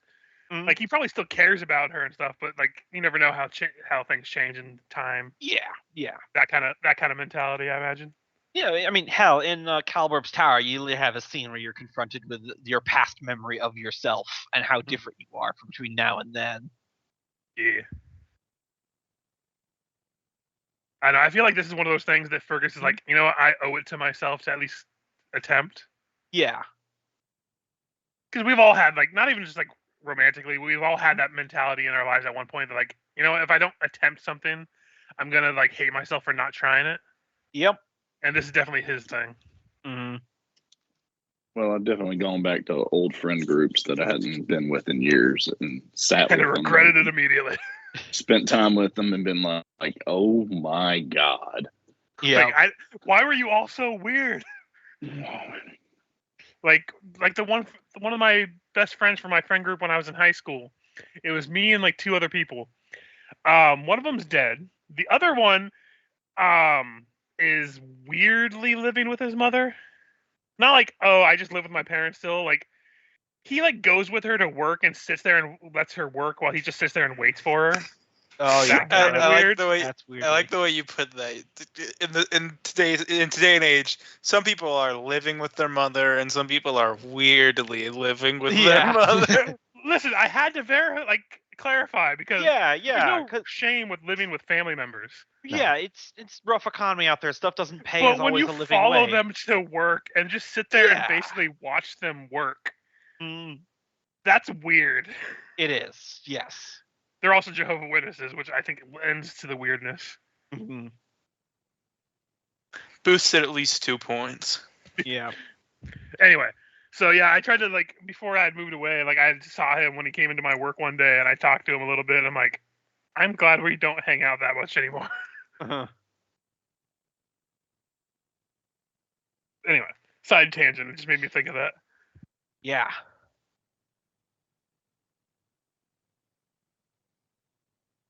Anyway, we have an army to prepare. Yes. Because this is our standing army for everywhere, right? I imagine we don't want to just have no army in Dammerhall. So we're not going to take it, or As part of your assets, the Undergate has a D4 level garrison, so it has about 400 troops just for the lower gate. That's not pictured on here. gotcha. But that is everything. As you're marshaling your troops, the 100 dwarf defenders are still over here by Port Eversteam. Mhm. Nolgrim, you're getting the early intelligence reports here. You know what? Let's just do this as a fun way. Roll a singular D6. Sorry, 2d6, Nolgrim. God damn, that's a good roll. Early scout reports and from Clan Helmengard and everything have posted this orcish force to be numbering in the thousands. Okay. Just outside Forsworn? Or what did you say it was? Blue flag. Oh, okay. Gotcha. Okay. Oof, okay. This is your army up here, which is your 100 dwarven defenders, but this is them over there. Yeah, he wants this group just to basically protect that territory while the army mobilizes on Helmengard. Basically,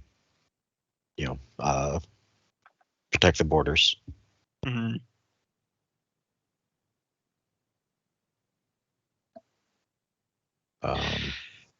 Although I think I would probably reinforce them with some of the mortars. I imagine there's going to be a lot more moving and all that stuff. So I want the mortars to help have a embankment to Forsworn. I'll just bring something to your attention here. The Orcish army numbers in the thousands, your army numbers in the hundreds. So put thought into how far you want to dilute your troops. Fair. Okay. Yeah, that's true. Yeah, I feel like we honestly, if we do stick anyone behind, we leave one unit behind in Dammerhall just in case, and just marshal everything else to Helmengard. Okay. Yeah. Now, see, the big thing to keep in mind here is that, contrary to what fantasy movies tell you, wars do not move very fast in this era. Mm-hmm. You could take a season to train if you want to maximize your troops before you deploy. That's true. Yeah. I mean, obviously, that still has the territory that Helmengard is inhabiting is going to be under threat. So I might do some rolls to see if you take any population stress from the raiding. Right. But it's something to be aware of. If you balance it out. Currently, your tunnel goat supply line has been cut, so no more goat rider cavalry. Okay. All right. What do you guys think? Should we? Goat riders, they threaten your very existence. These orcs. So what do you guys think? Should we Take spend a season to Notes. fortify and just really plan on hitting him? It's gonna be it's a sizable army there. Yeah, they're but at the orcs, same not time, if we spend a dwarves. season, we're gonna get at most a couple units, maybe 3. I I mean, imagine. technically speaking, Nulgrim does not have to be the only one to recruit units. Anyone who has a reasonable justification for what the unit types can try. For example, Taskell could try to recruit clerics, any siege equipment or stuff. Freya's got a whole menagerie of gadgets Michael's been messaging me about that he can try building. Out of curiosity, are there also actions like disrupt their supply lines to kind of befuddle their army? Not at this. Normally, yes, but not quite at this distance. Unfortunately, they're at the very fringes of your territory, hitting and then ducking back into areas that they more firmly control. I gotcha. Tunnel warfare is a little trickier than the flatlands of the surface in that regard. Okay, fair. Alright, so okay. Also, keep in mind, underneath mass combat units, you also have levy units and mercenary units, which do not need to be rolled. You just can get them as an action. Okay. So just keep that in mind. Okay. Yeah, I say let's take the season to get everything. Going. If we do this, would I be able to train a unit of Dammerguard? Yeah, It feels like something I would train. So. Yeah, the king has like probably the most role flexibility of all the roles because it's a monarchy. The king could be involved in anything he damn well pleases. Mhm. But I might call shenanigans if like Freya was training an assassin type unit or something like that. Well, I was going to ask if there was actually any options of creating like a new unit. If I want to get people specialized in similar skills to mine, if I could do that. Like maybe like a scout unit of some kind or something. Mm-hmm. Like might be, not just for scouting. They could also be used for like hit and run tactics. Maybe they have relatively good movement speed or not the ability to withdraw without taking attacks from the enemy. Yeah, you can put towards work because obviously we're not getting to the battle this session, so I can work on something in between sessions. And additionally, if you want that in the immediacy, the Freelings have multiple mercenary options that are very much scouty infiltrator types. Yeah.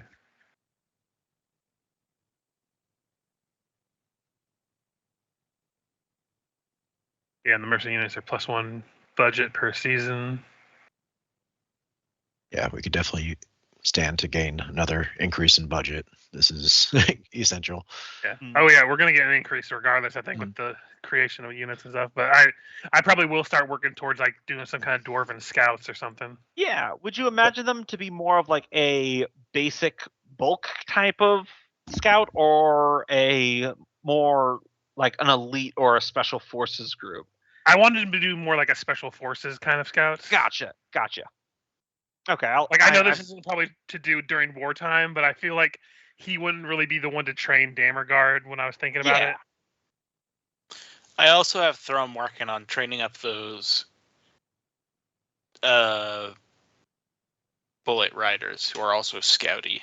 Yes. Well, you've located the bullet nests. I got a little shark jaws icon there for you guys. Unfortunately, the orc army is between you and the nest at the moment. Even better, even more reason to kill them. They take our valuable bullets. Did we go forward enough that Taskell could have healed Thrum of all of his afflictions? Okay. Definitely. That's why I was bringing up if you guys wanted to take a season, because if you guys were literally packing up this very second, there might be some ambiguity for Thrum, but if you're waiting a little while, then yeah. If not us, then who? If not now, then should we while this is happening, should we have the dwarf defenders that are in the Forsworn area head towards the Helmengard area during this season, just to have like assets on the field kind of thing? Or should we just leave them with Port Everstein? Probably want to leave it with the fort. Probably want to have some presence there. Yeah. Okay. If they come across a sizable force, they're gonna be in trouble. So let's get them dug in. Gotcha. Yeah, speaking of digging in, I'd probably recall my people what are building the frontier fort and travel with them to the Helmengard territory and see about building up their fortifications. All right. Also, I should update the elite units because you got the Golem Foundry running, Michael. So I believe all your designs that you messaged me about are available now, and I finished their Yep. stat blocks. So Yep. Would it be an action to relocate? Because you said the Helmengard like main town is still fine, right? yeah, they're kind of half under siege at the moment. Okay. Oh, okay. Okay. So it won't be able to home base there. Yeah. Yeah, free it first. Okay, I got you.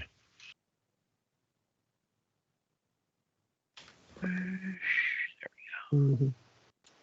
Though if we lose access to their territory, we lose that cut off Hull Forge area with the gem mine.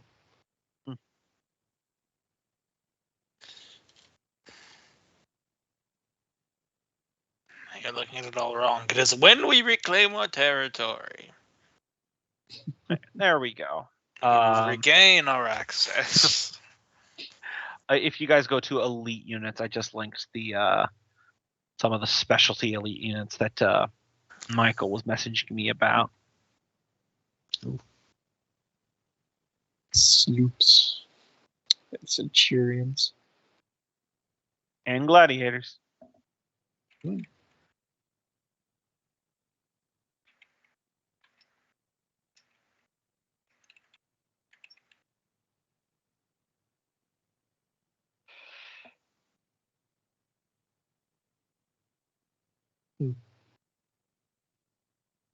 Which one is this under? Elite units? Elite units. I hit special forces.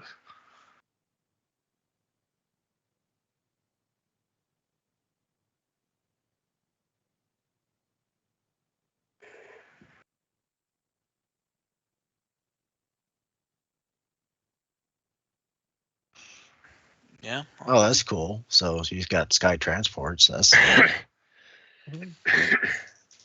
Yeah, I don't think I'll be building any of that for this fight because underground orc fight. Yeah, they'll have anything in the sky. Depends I'll if you fight probably them in build. tunnels or open caverns. I'll probably build some gladiators.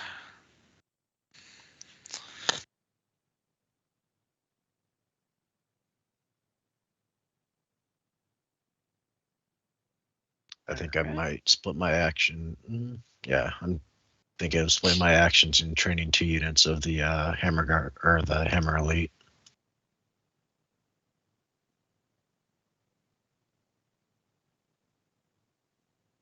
Well, if you're training the same unit, then you can't really split the action because you're just doing the same thing twice. So you just have to do it all as one. That was the okay. rule that we established. So if you were training a unit of hammer elite and dwarven defenders, then Okay. Well, otherwise it's because the explanation is that you're like dividing your attention and you're multitasking, but yeah. how are you multitasking to do 2 that is also the exact same thing? You know? You could do Hammer Guard and Dammer Elite, maybe. Or you can do... I'm not sure. I mean, or there's also like the basic units too. Oh, yeah. Remember from the normal battle that numbers Yeah. multiply your damage. So Yeah. sometimes it's So- helpful to have weak numbers that are just numerous because they can not only Yeah. soak up the damage but can throw some out. You said we're out. The goats are inactive for us now, so we can't do Yeah. goat cavalry. All right.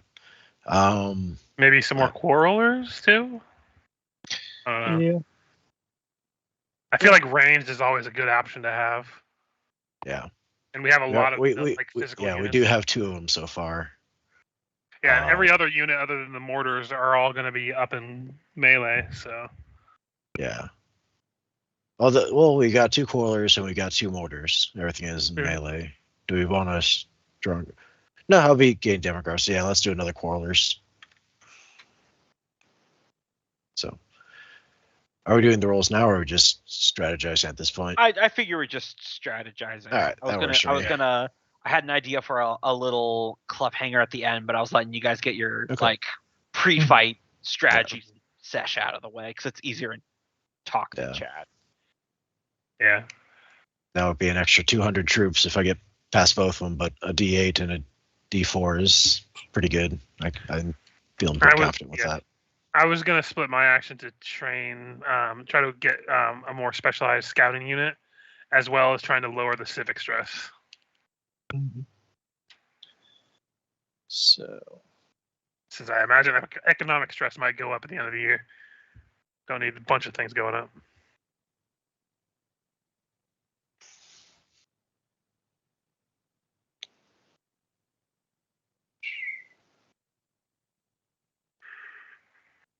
Also, I hope you're happy with the stat blocks I designed for your stuff there, Michael.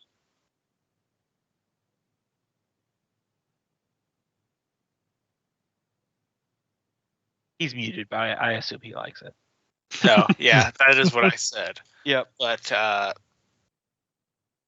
do I know if this area we're going into is going to have a lot of difficult terrain?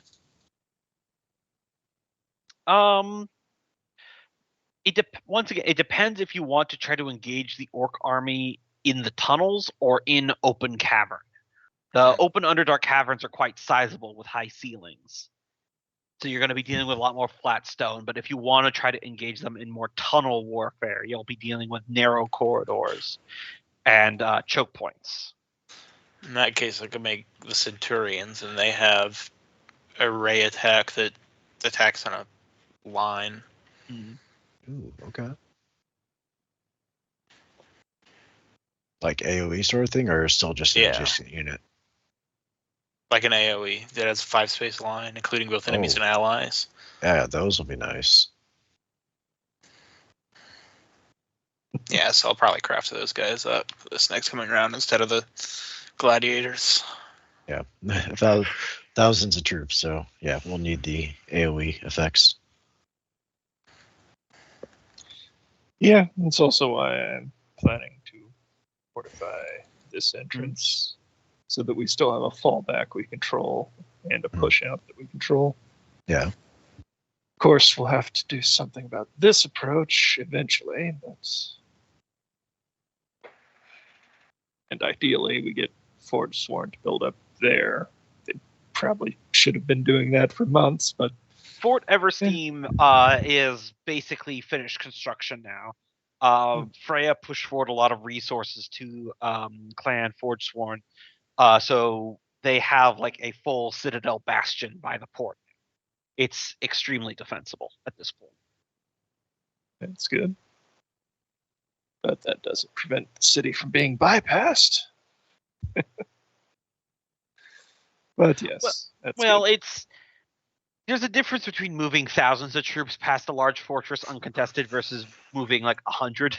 So there's a reason why hill forts in medieval times still blocked troop movement, even though that you could go around them. Yeah, now skirmishers and all that. Yeah.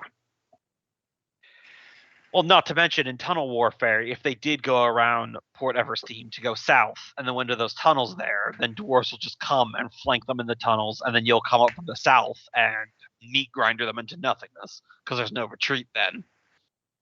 I say, even if they just try to backpedal, then there is no retreat, even if you didn't flank them.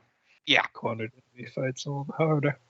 Don't gotta fight them if you just starve them out. Of course, these orcs seem to be some sort of enhanced dragon possessed asshole. If I remember right, something about a dragon scale over or in their heart. You said one of their leaders was. During this season, I'll also be investigating Caliber and what state he's in, what his mental is right now.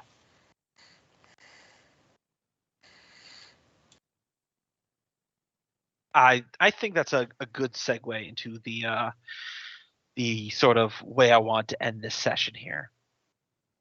Freya, you receive word from one of your aides that Caliburb has regained consciousness a few days after you guys emerged from the wreckage.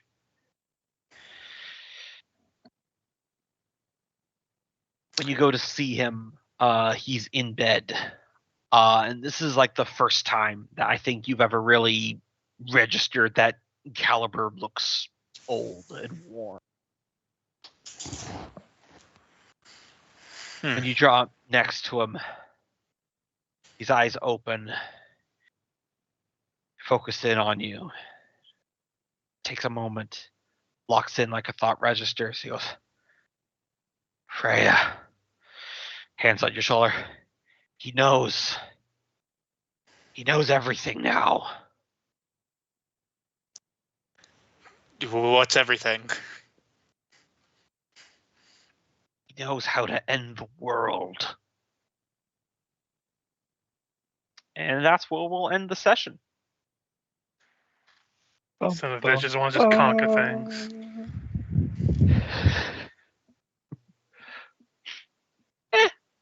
Sometimes you gotta say the tropey line. Yeah. I like it. Yep.